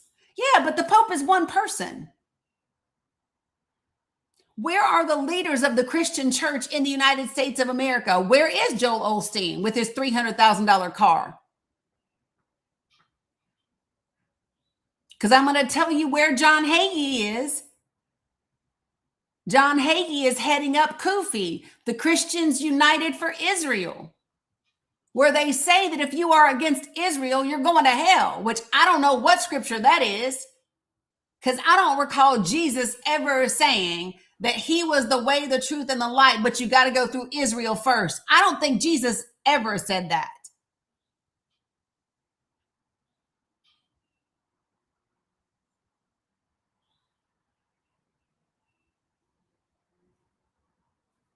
I don't believe that Romans 10, 9 and 10 says anything about anything I got to do to Israel.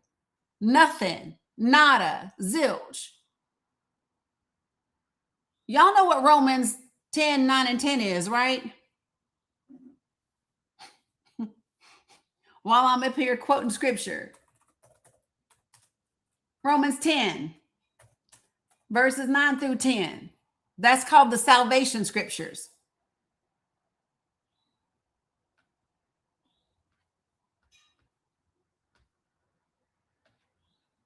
If you confess with your mouth that Jesus is Lord and believe in your heart that God raised him from the dead, you will be saved. That's the scripture. Romans chapter 10, verses 9 and 10. It didn't say, but you also should support Israel. It didn't say, if you confess with your mouth that Jesus is Lord and the Israelites are God's chosen people and believe in your heart that God raised Jesus from the dead, you will be saved. It doesn't say that. There is nothing in the Bible that says we are supposed to support Israel.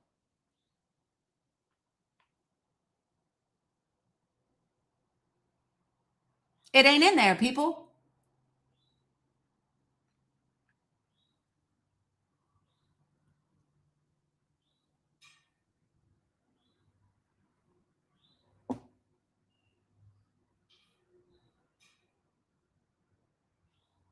Nope. It don't say I got to support Israel. It don't say Genesis said nations that curse Israel will be cursed. And Jesus said there's no difference between Jew and Gentile. And Jesus said you are no longer under the law, but you are under the grace. You are under grace. In other words, Jesus said, so this is where you have to pick. You are either living Christianity. Christianity means to be Christ-like, or you are not.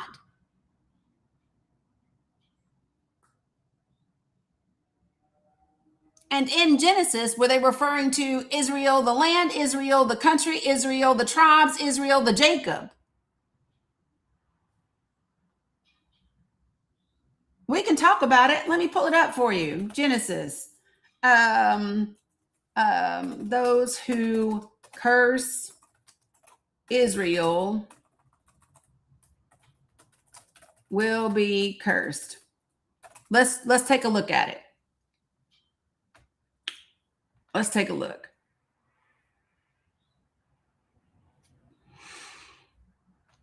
All right. Oh, I don't like this one. I like it where I can do the whole chapter. I like things in context. So we are looking at Genesis chapter 12. So this is the Lord talking to Abraham. And he says, and it says, verse 1, Then the Lord said to Abram, quote, leave your country, your kindred, and your father's household, and go to the land I will show you. I will make you into a great nation, and I will bless you. Oh, my sweet baby Jesus.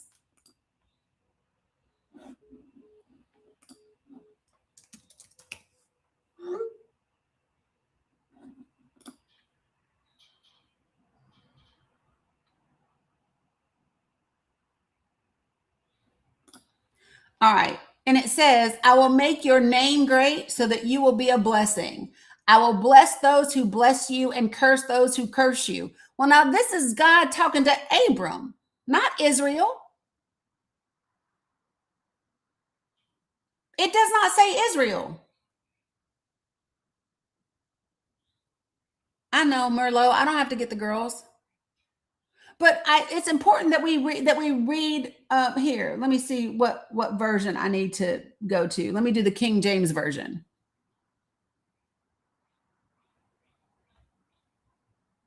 Now the Lord said unto Abram, get thee out of thy country and from thy kindred and from thy father's house unto a land that I will show thee.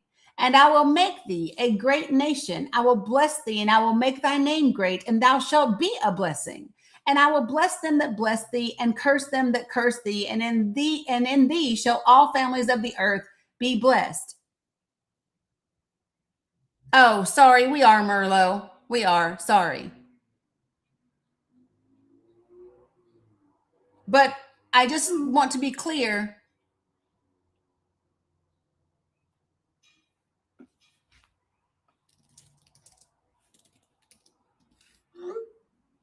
So again, this is the point that I'm making. This does not say if you curse Israel, God will curse you.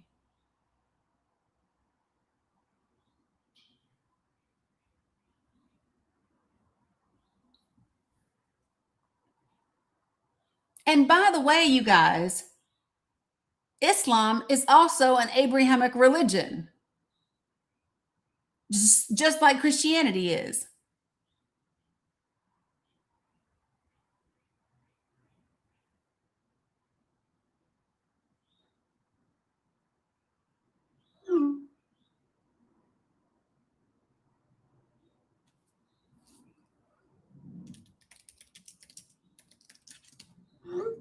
So I'm just asking folks.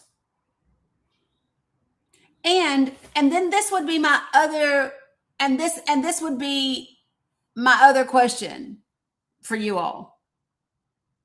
An Abrahamic religion, they are the religions that come from the belief of Abraham.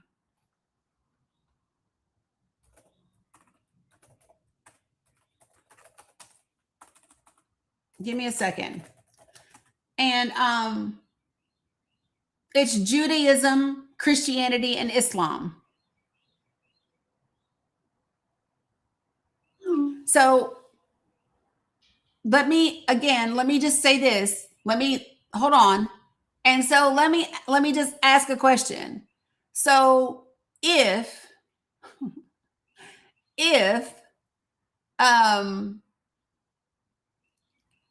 so again, I really need to make this point, okay? There's a difference between Israel and Jewish people. So, Denise, you have used those two words interchangeably. And they are not the same, because Jewish people that practice Judaism are different than Jewish Zionists that support what Israel is doing. They are not one and the same. And I personally do not believe that God in Genesis was like, hey, listen, you guys are my chosen people. And then God in 2026 is like, even though you committed a genocide and you killed like tens of thousands of people and you're bombing people and you're starving babies, you're still my chosen people. Call me crazy. Call me crazy. But I'm pretty sure that God is not like,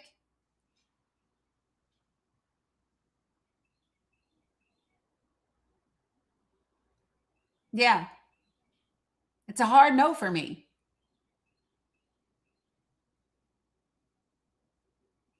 It is a hard no for me.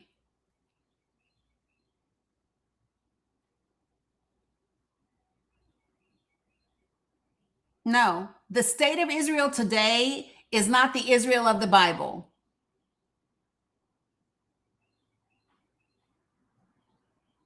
And the Jewish people that practice Judaism, they do the Torah,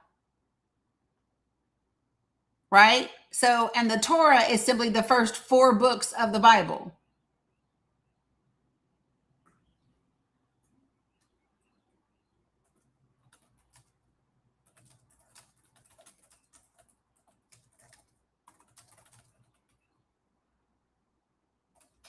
I am saying that Bibi Netanyahu and what the country and state of Israel is doing is on behalf of Zionists. The Israel today was created specifically at the request of Jewish Zionists in 1917. And before they chose Palestine, they considered establishing Israel in the Congo. They considered establishing Israel in Argentina. They considered establishing Israel in part of New York.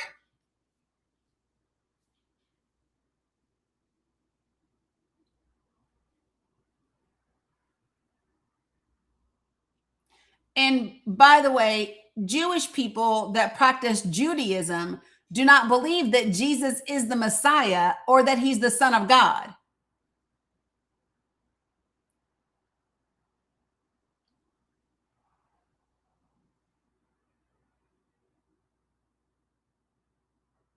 I'm going to say that again. Jewish people that practice Judaism do not believe that Jesus Christ was the Messiah or the Son of God.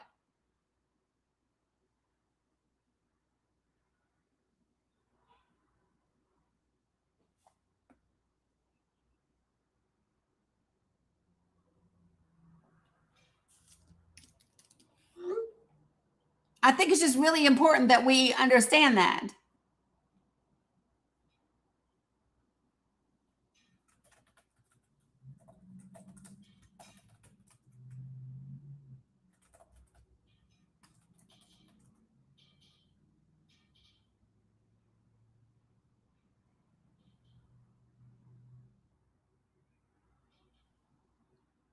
I mean,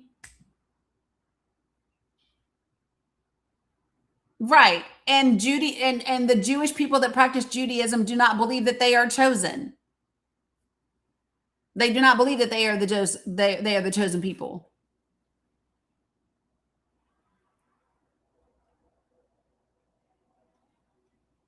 Yeah. So, but the point is, Denise, Messianic Jews can believe whatever they want to believe. They just don't get to use that belief to commit a genocide. They just don't get to use that belief to take land that doesn't belong to them, commit a genocide, unalive tens of thousands of people in the name of their God. That's not hard to get. They do not get to go to other people and say, hey, well, my God said I'm special. Because then people are going to be like, well, my God didn't say he was special. That's just the craziest thing ever.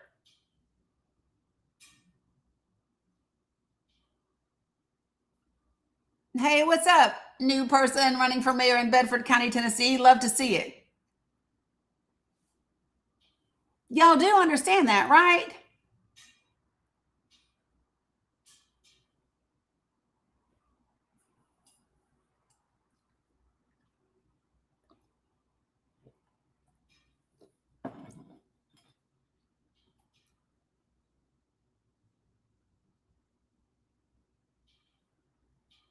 So what's wild to me is the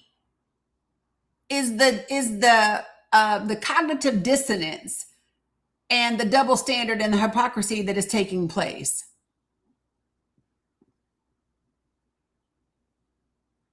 Right? You want me to believe that the Christians that do horrible things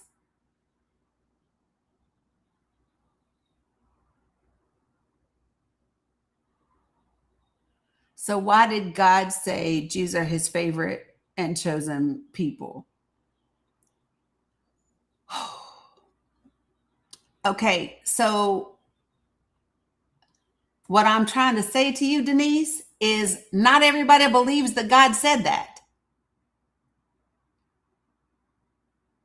You might believe that,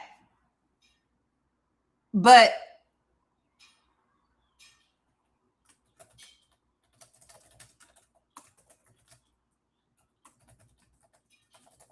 oh,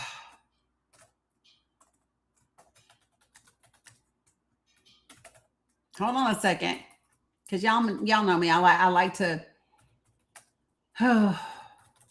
And I do have I wasn't supposed to have a hard stop, you guys, but listen. So my daughter had an allergic reaction at work. She's fine, but that means I'm going to need to get the girls. So I'm going to have to get off at 2, which I hadn't planned on having to do, but I am. So let me go to, hold on, y'all, because we're going to get there.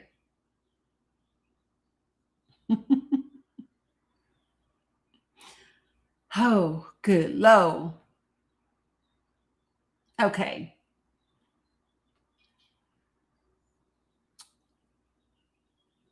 Oh, come on. Load.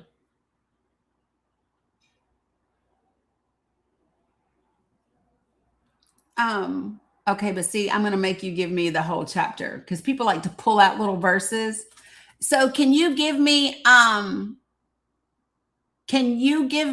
the scripture where it said, where God said, the Jews are my favorite people?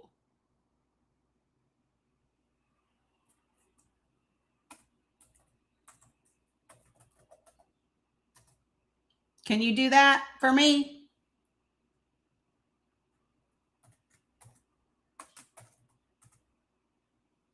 She said favorite, and then she said chosen.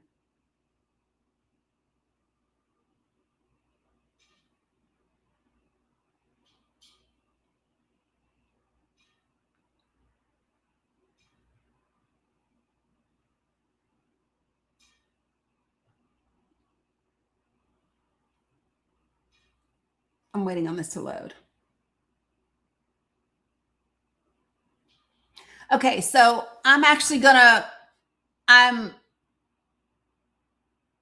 yeah, I don't think it said favorite either, Linus, but okay, so let me give it to you. Y'all ready?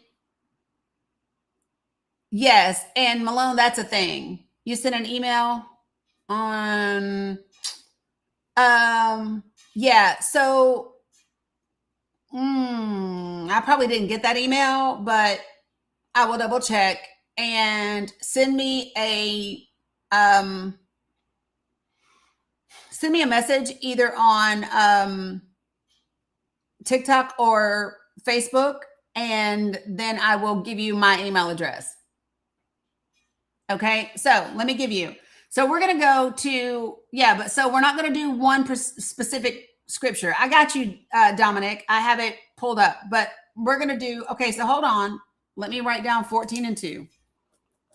Give me a second. All right, so Deuteronomy chapter 7, verse 1. When the Lord your God brings you into the land you are entering to possess and drives out before you many nations, the Hittites, the Girgashites, the Amorites, the Canaanites, the Perizzites, the Hivites, and the Jebusites, 7 nations larger and stronger than you.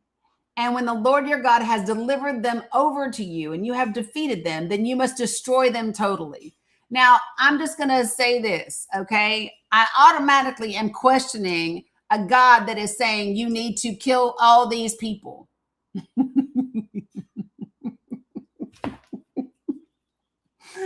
I'm automatically going, because this is not Christianity. Christianity says, do what Jesus says. Christianity doesn't say, I'm going to deliver all these people over to you and I want you to kill them. You understand the irony there? And it goes on to say, make no treaty with them and show them no mercy.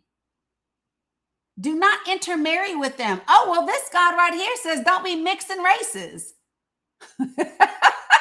This God right here is against interracial marriage.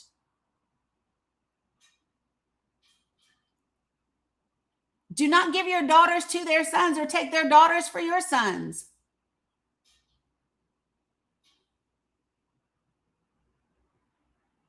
Probably, Chris.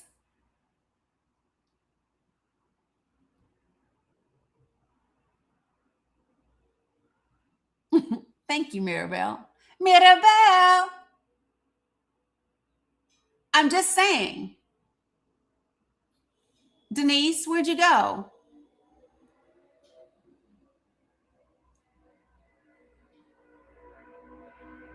Listen, if you go to verse 5, it says, this is what you are to do to them. Verse 5, this is what you are to do to them.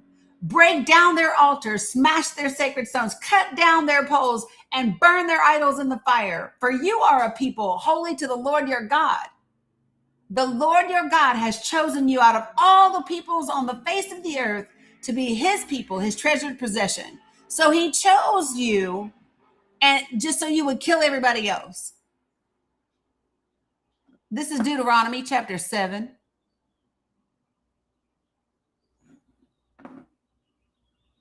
Listen, this is the crazy. It says verse 7. This verse 7 says, the Lord did not set his affection on you and choose you because you were more numerous than other peoples, for you were the fewest. But it was because the Lord loved you and kept the oath he swore to your ancestors, that he brought you out with a mighty hand and redeemed you from the land of slavery, from the power of Pharaoh, king of Egypt.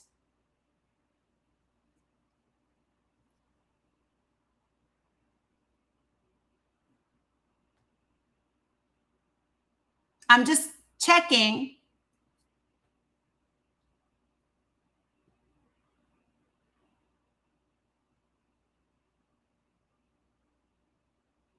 Listen at what it also says. It goes on to say, and if you are careful and you follow all of these laws, right, then the Lord your God will keep his covenant with you as he swore to your ancestors. And then he said, he will love you and bless you and increase your numbers. He will bless the fruit of your womb, the crops of your land, your grain, new wine and olive oil, the calves of your herds and the lambs of your flocks in the land he swore to your ancestors to give you. You will be blessed more than any other people. Listen to this. None of your men or women will be childless. Well, hell, I guess y'all didn't keep it because we got a low birth rate, right?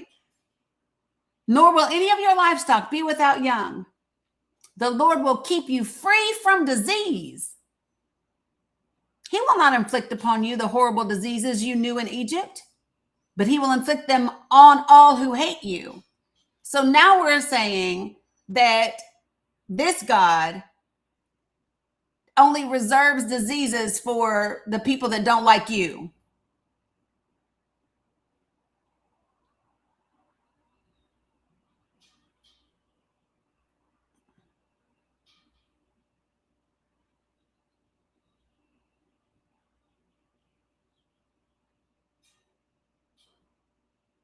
I'm just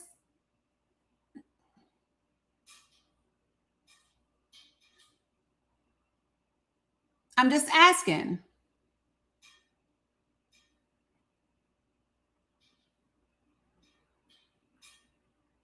Maybe it's context. Maybe it's that the Bible is a book that has been transcribed thousands upon. It's literally the most transcribed book in history.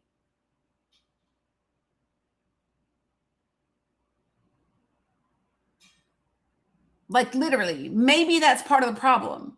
And maybe it's because in the languages that we don't even have words that mean what they say.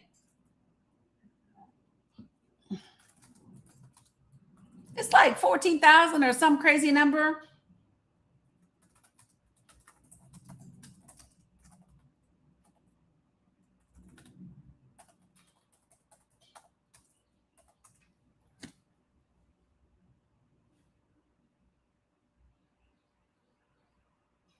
So like this is my thing, folks. Yeah, the Old Testament was written in Hebrew. The New Testament was written in Greek. Denise, have you ever purchased a Strong's Concordance?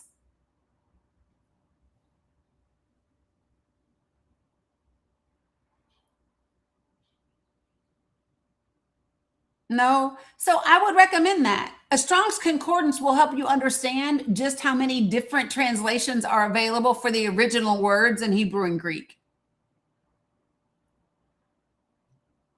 It's a lot.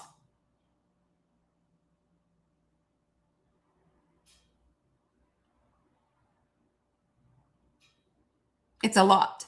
The other thing that I would give you is that when you refer to the Old Testament, you are referring to the law. And Jesus specifically said, you are no longer under the law. So you're not supposed to be going by the Old Testament. The Old Testament is the law. Jesus said, you're not under the law no more. That's what Jesus said.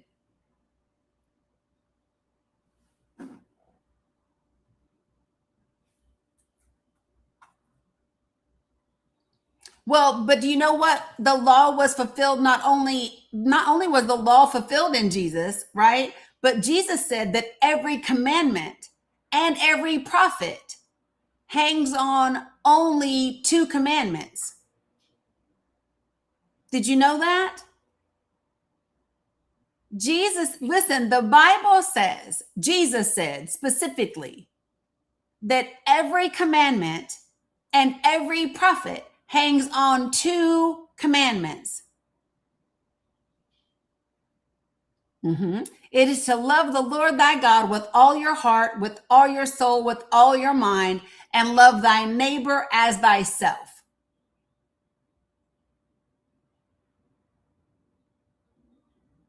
That's what it says.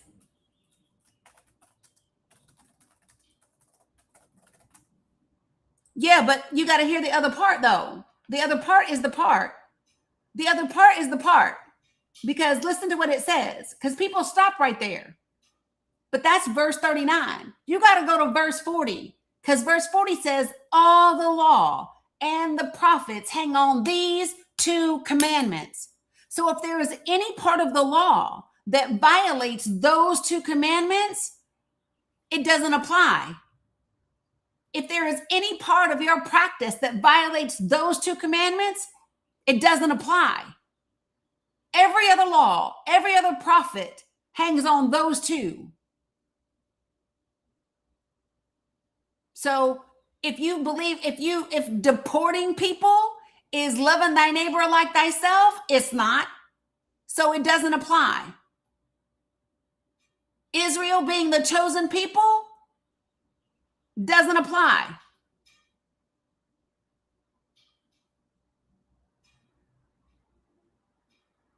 I need for people to really understand. This is it. If you boil Jesus, if you boil Christianity down to what Jesus Christ said was the greatest commandments, right? If you break it down to what Jesus said specifically, them red letters mean a lot, okay? Jesus said, listen, everything else hangs on these 2 things. Love the Lord thy God with all thy heart, with all thy soul, with all their mind, and love thy neighbor as thyself. And until you can do those 2 things, you don't got no business doing nothing else. Don't go spreading the gospel nowhere because you haven't learned it.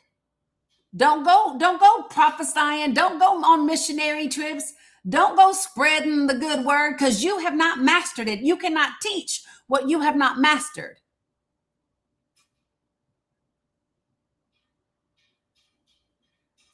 If you are not loving your gay neighbor the way you love yourself, don't go talking about Christianity. If you're not loving your trans neighbor as you love yourself, don't go on no missionary trip. If you are voting to take away the rights of your gay neighbors to get married or have children, nah, you're not loving them as you love yourself. You haven't mastered it yet. You don't understand what Jesus said. He literally said, love. Love is the greatest commandment, loving God and loving your neighbor. And if you are not loving those two things, then you ain't doing it right. You don't love everyone. That's the point. You don't. That's the point.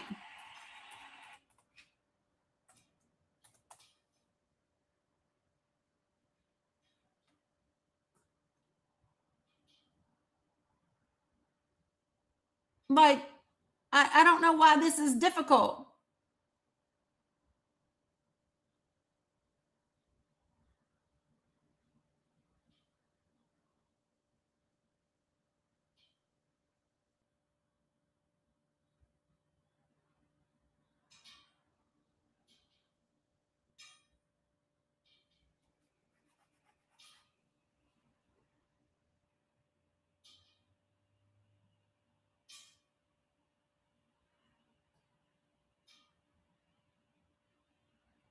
Okay, so Denise, you just asked me, do I agree with Deuteronomy 4:14 and 2?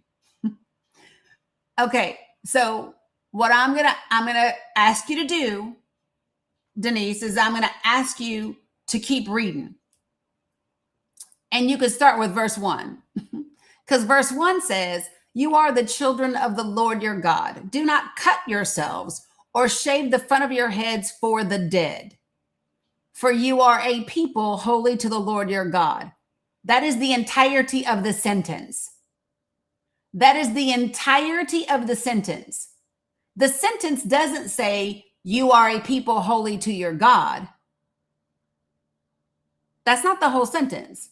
The whole sentence says, do not cut yourselves or shave the front of your heads for the dead.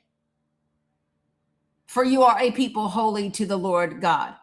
And then the rest of verse 2, which is another sentence, says, out of all the peoples on the face of the earth, the Lord has chosen you to be his treasured possession. And let me be clear. No, I don't believe that. I do not believe that Jesus loves somebody or that God loves somebody more than he loves me. No, I don't. I do not believe that there is a particular group of people that God loves more than he loves me. Nope, you ain't special. Nope, you're not special.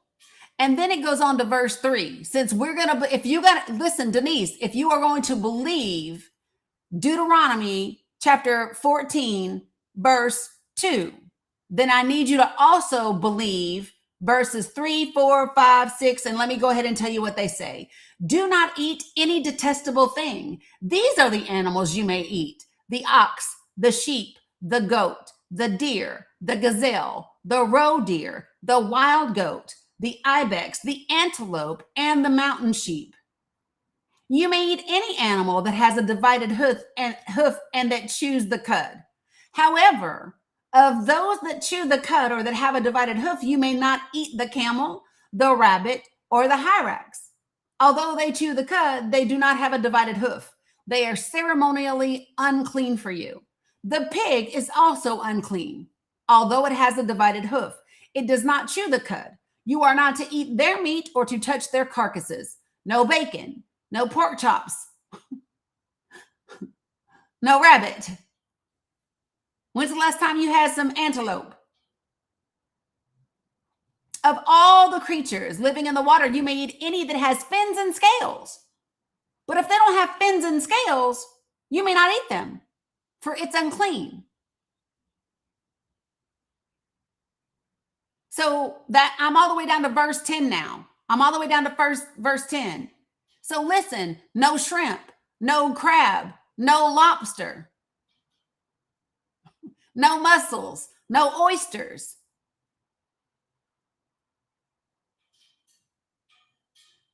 Come on now, you picked Deuteronomy 14:2. I am reading Deuteronomy 14:1, and I'm all the way down to verse 10.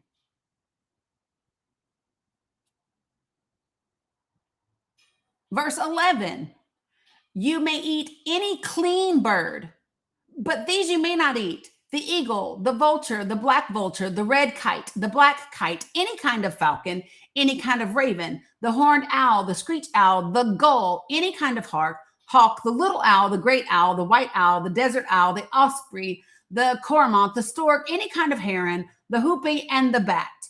All flying insects are unclean to you. Do not eat them. But any winged creature that is clean you may eat. Do not eat anything you find already dead. Well, shit, I hope you go on out and start hunting today. Do not eat anything you find that is already dead. Get your ass out the grocery store. Get out the grocery store and get out in the forest. I need you to be a hunter and a gatherer today. No more Publix for you.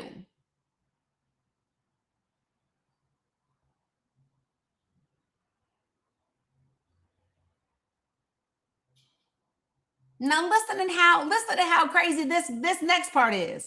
He says you can't eat anything you find dead, but you can give it to a foreigner residing in your town, and they can eat it, and you can sell it to a foreigner, but you are a people that is holy. So you can give this nasty shit to a foreigner, but you can't have it because you're holy. That's this God right here. Now, Jesus said, love thy neighbor as thyself. But this God said, give the dirty dead meat to the foreigner, and if you can, make a buck or two off of it. That's what this God said. He said, listen, you find some roadkill, sell that shit to your neighbor, to a foreigner in your town.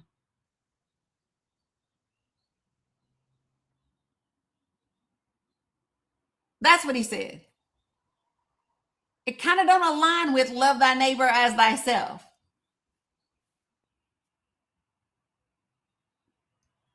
Do you see the hypocrisy, Nance? I know you see it.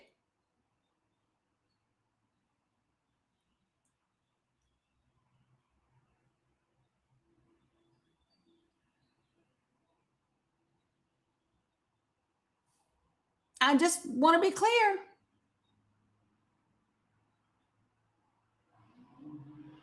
And by the way, it don't even say to give your tithe to the church. Do you know what it says? He says, be sure to set aside 1/10 of all that your fields produce each year, and eat the tithe of your grain, new wine, and olive oil, and the firstborn of your herds and flocks in the presence of the Lord your God at the place he will choose as a dwelling for his name. He didn't say to give it to the place he would choose. He said, take the tithe, that 10%, and you eat it.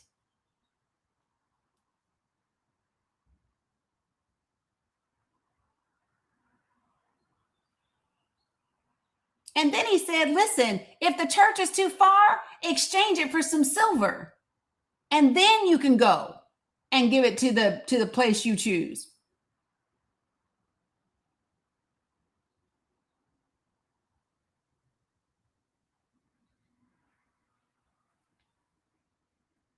I just want to say, it doesn't say to give it to the church. It says, eat it in the church, in the presence of the Lord your God, and rejoice. There is no new law. All the law was fulfilled with Jesus. There is no new law.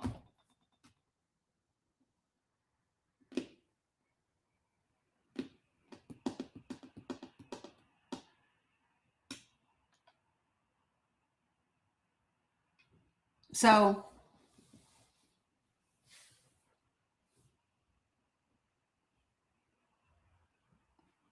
that's what I think about Deuteronomy.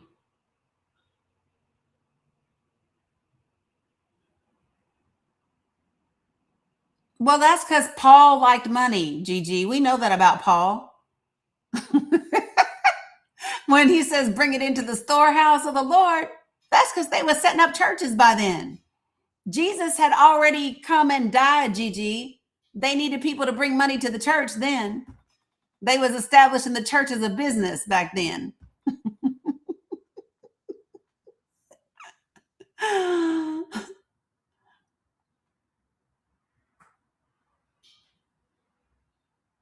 You really want to know something? Go take a theology class. Go take a theology class.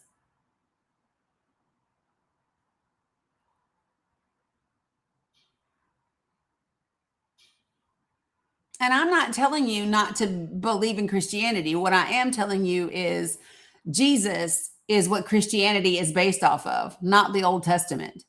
Christianity literally means to be Christ-like. Jesus is nowhere in the Old Testament.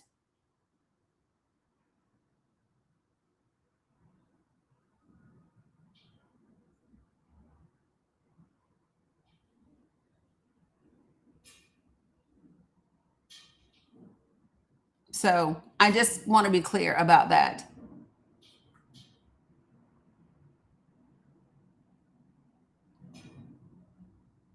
And I keep telling y'all, I'm real good with Jesus, and Jesus is real good with me.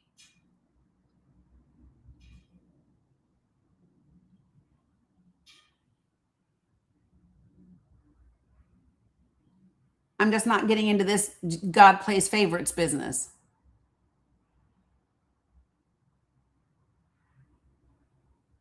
I don't think anybody has a better connection to Jesus than I do. If my connection is garbled, that's because I can't get my own humanness out the way. And then I have people that I trust in my life.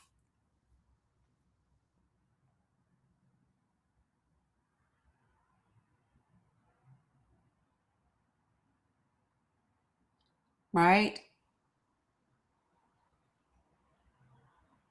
It's funny. I hear people talk about how wrong divination is, but divination is all throughout Christianity.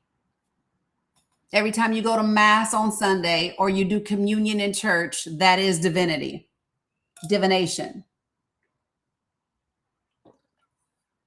That is a ritual. That is witchcraft. You are literally eating things and pretending it's blood and somebody's body. Every time you take communion in church, every time.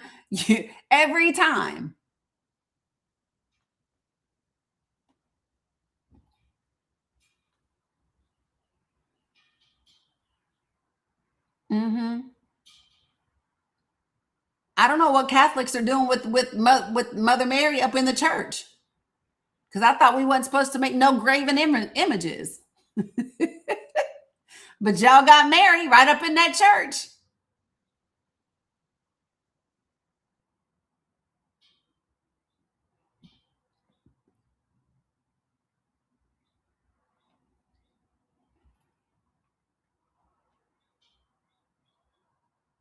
You mean, can you get on the panel? Is that what you're asking? Is that what you're asking, Bobby?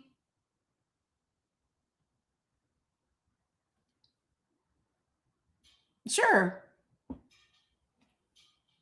I got about 15 minutes.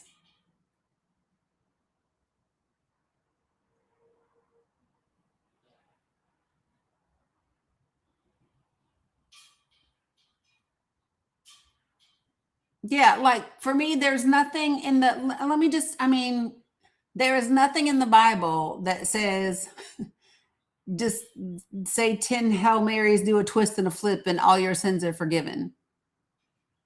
And there's nothing in the Bible that says that the priest is the person that can forgive you.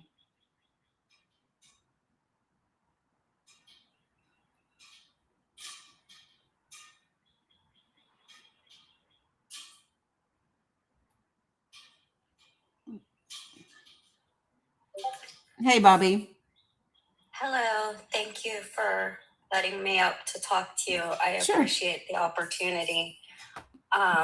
I am 48 and I'm from Pennsylvania. And I was raised Catholic and kind of like deconstructing from religion.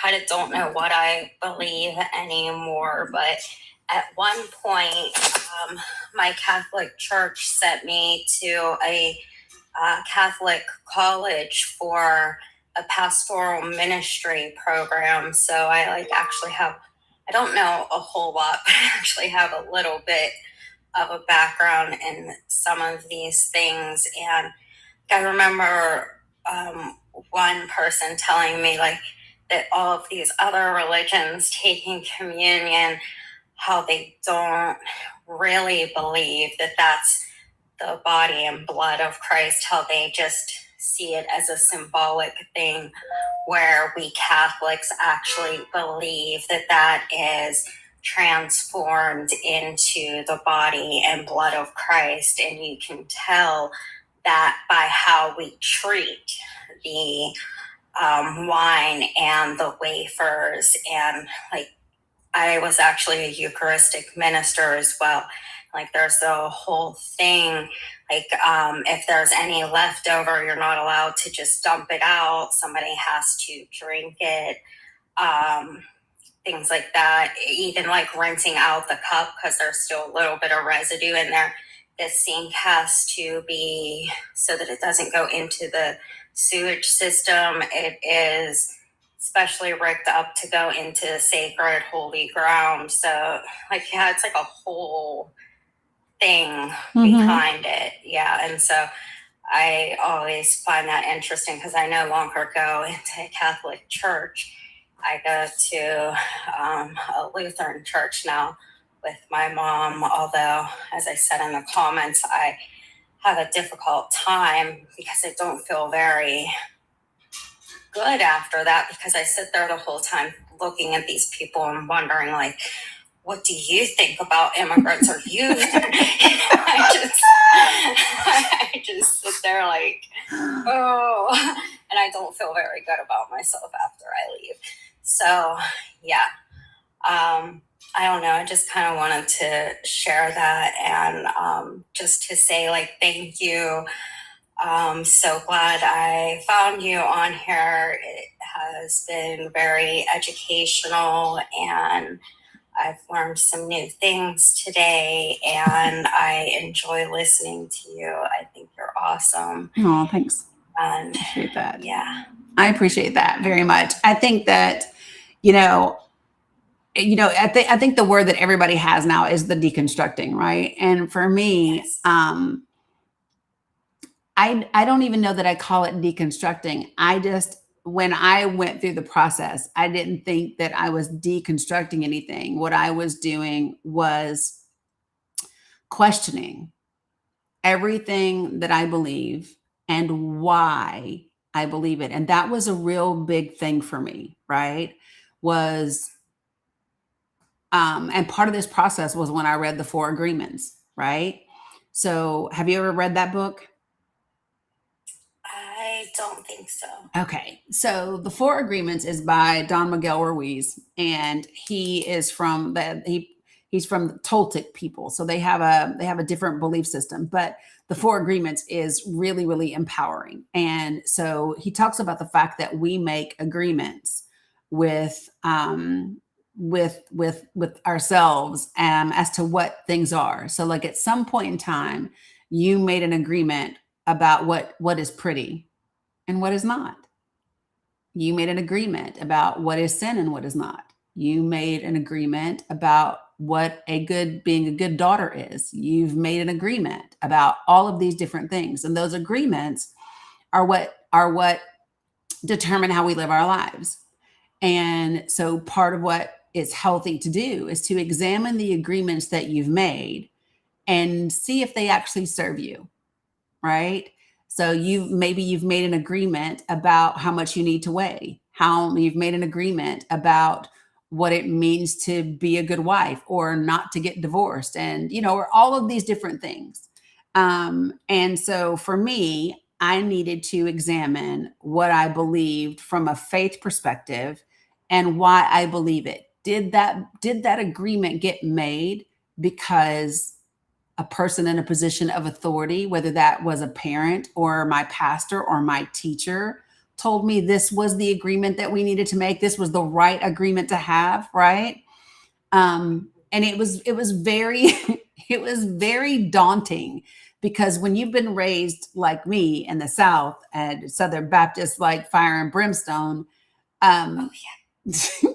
Yeah, I'm listen, still struggling with that. Yes, I have not been raised in the South, but yes, it's still like just because I'm like it's only been a couple of years that I've been going through asking myself these questions. Like you said, yeah, I like how you're explaining it, like trying to look at these and look at things like in the Bible, because, as Denise said, oh, it's divinely inspired. And I had always believed, and like I recognized the things that she's been saying and the comments as things I had heard my whole life and believed my whole life as well. And and so you're like, am I believing it because of that? Or does it really actually make sense to me? Thank you, Scotty. Yeah, so Scotty put the author, it's Don Miguel Ruiz. Scotty put the author in there. Thanks, Scotty. Sorry. Yeah. And so like, well, that was a good thing. I learned some really good things while I was in the pastoral ministry program, because one thing they did do was they had us go through a class about talking with people from different religions and being respectful of other religions and not like being bigots. And they wanted us to be respectful and inclusive and everything like that. So they wanted us to learn how to talk with people who believed differently than us, and actually asked us to go out and find somebody and talk with them and write about it and things like that, and write about the experience. It's so long, not only that, but I also had a professor for Hebrew studies who talked a lot in the Old Testament about truth, and truth with a capital T and like truth with a lowercase t. The same thing as God with a capital G and God without a capital G. Kind of, but like kind of like how the details don't matter, but like the big picture is what matter. And I remember like saying to her, like, geez, we're always told that God doesn't change. God is the same. God is always the same. But there sure is a huge difference between the God of the Old Testament and the God of the New Testament. And she's like, well, it's just because it's the human understanding of God that has changed. And so she kind of like told me to look at it as like, we really did not understand God when we saw him as a vengeful, I get it. Telling us to start wars and things like that, that Jesus is a more correct, interpretation. So like for me, when I say that I question the agreements that I've made, I don't feel the need to question like what I do or don't believe about Jesus. For me, they were things that, so like I was taught that if you were gay, you were going to hell, period. I don't believe that. Yeah. And I don't believe that. Right. And, but for the longest time, I had made that agreement because that's what I was taught. Right. Yes. And so that's what I mean when I say examining what I believe and why I believe it is giving myself permission to say, you know what, that doesn't work for me. I just don't believe that. I got that belief in those classes as well, because like I had gotten to the point with that where I told myself that it didn't matter whether it was a sin or not, because people have sex outside of marriage all the time, and it was no different than that, blah, blah, blah, who cares? But then during that class, they had us do, I can't remember exactly what it was called, but like I took one of the most used passages in the Bible to condemn homosexuality.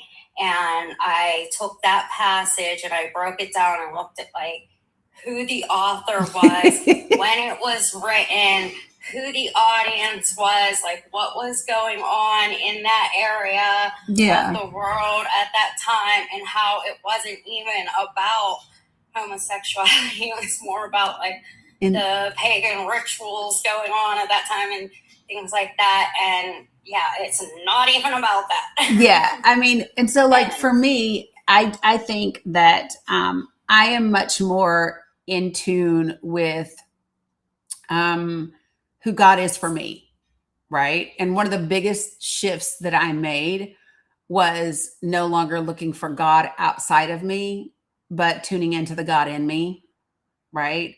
And was like really understanding that I am not separate from God, that God is in me. Like I'm not separate. I don't have to pray anywhere else. And for me, the biggest thing is that God is love and love is God for me. And so if it comes from love, then it's godly. And that could be two men loving each other, or that could be whatever, you know what I mean? But if it comes from love, then it has to be God. And if it doesn't, then it's not. And so for me, I just don't have any interest in following a religion that 9 times out of 10 or 99.9 times out of 10, thanks, it was written by a man first and foremost, because we didn't get to write the religions. So that right there is, I'm already choosing the bear, right? I'm already choosing the bear because I know that if a man is writing a book that I have to follow, then it's probably gonna give him the advantage all day, right? And so that would by default mean that those were a particular type of men in particular positions and with a particular agenda and all of those things. And so I just, yep, I got it. I'm getting ready to put my shoes on. I just no longer need anyone else's validation or approval for what I do or don't believe or think.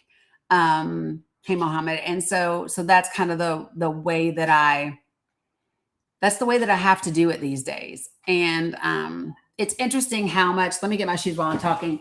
It's interesting how much what's happened in Palestine and what's happened in Iran and with Israel has resulted in so much discussion around religion and Christianity and all of those different things, because, you know, Zionism is a political ideology, and the majority of Zionists are actually Christian, not Jewish people. And Judaism does not support any of this, right? And I don't think that people make that distinction enough. Like I don't like it when people, I had to correct a friend of mine the other day because he was like, well, the Jews, and I said, don't do that. Don't do that. Don't do that. Don't do that. I need you to talk to me about like Jewish Zionists or Christian Zionists, but we're not going to talk about this one particular thing. So it's just it's really interesting to me, especially with the United States of America, when Rafael Cruz, because I refuse to call that man Ted. Your name is Rafael, boy. Okay. You know that's his real name. I did not, but yes. His real name is Raphael. You ain't Ted. Your mama did not name your ass Ted. Your mama named you Raphael.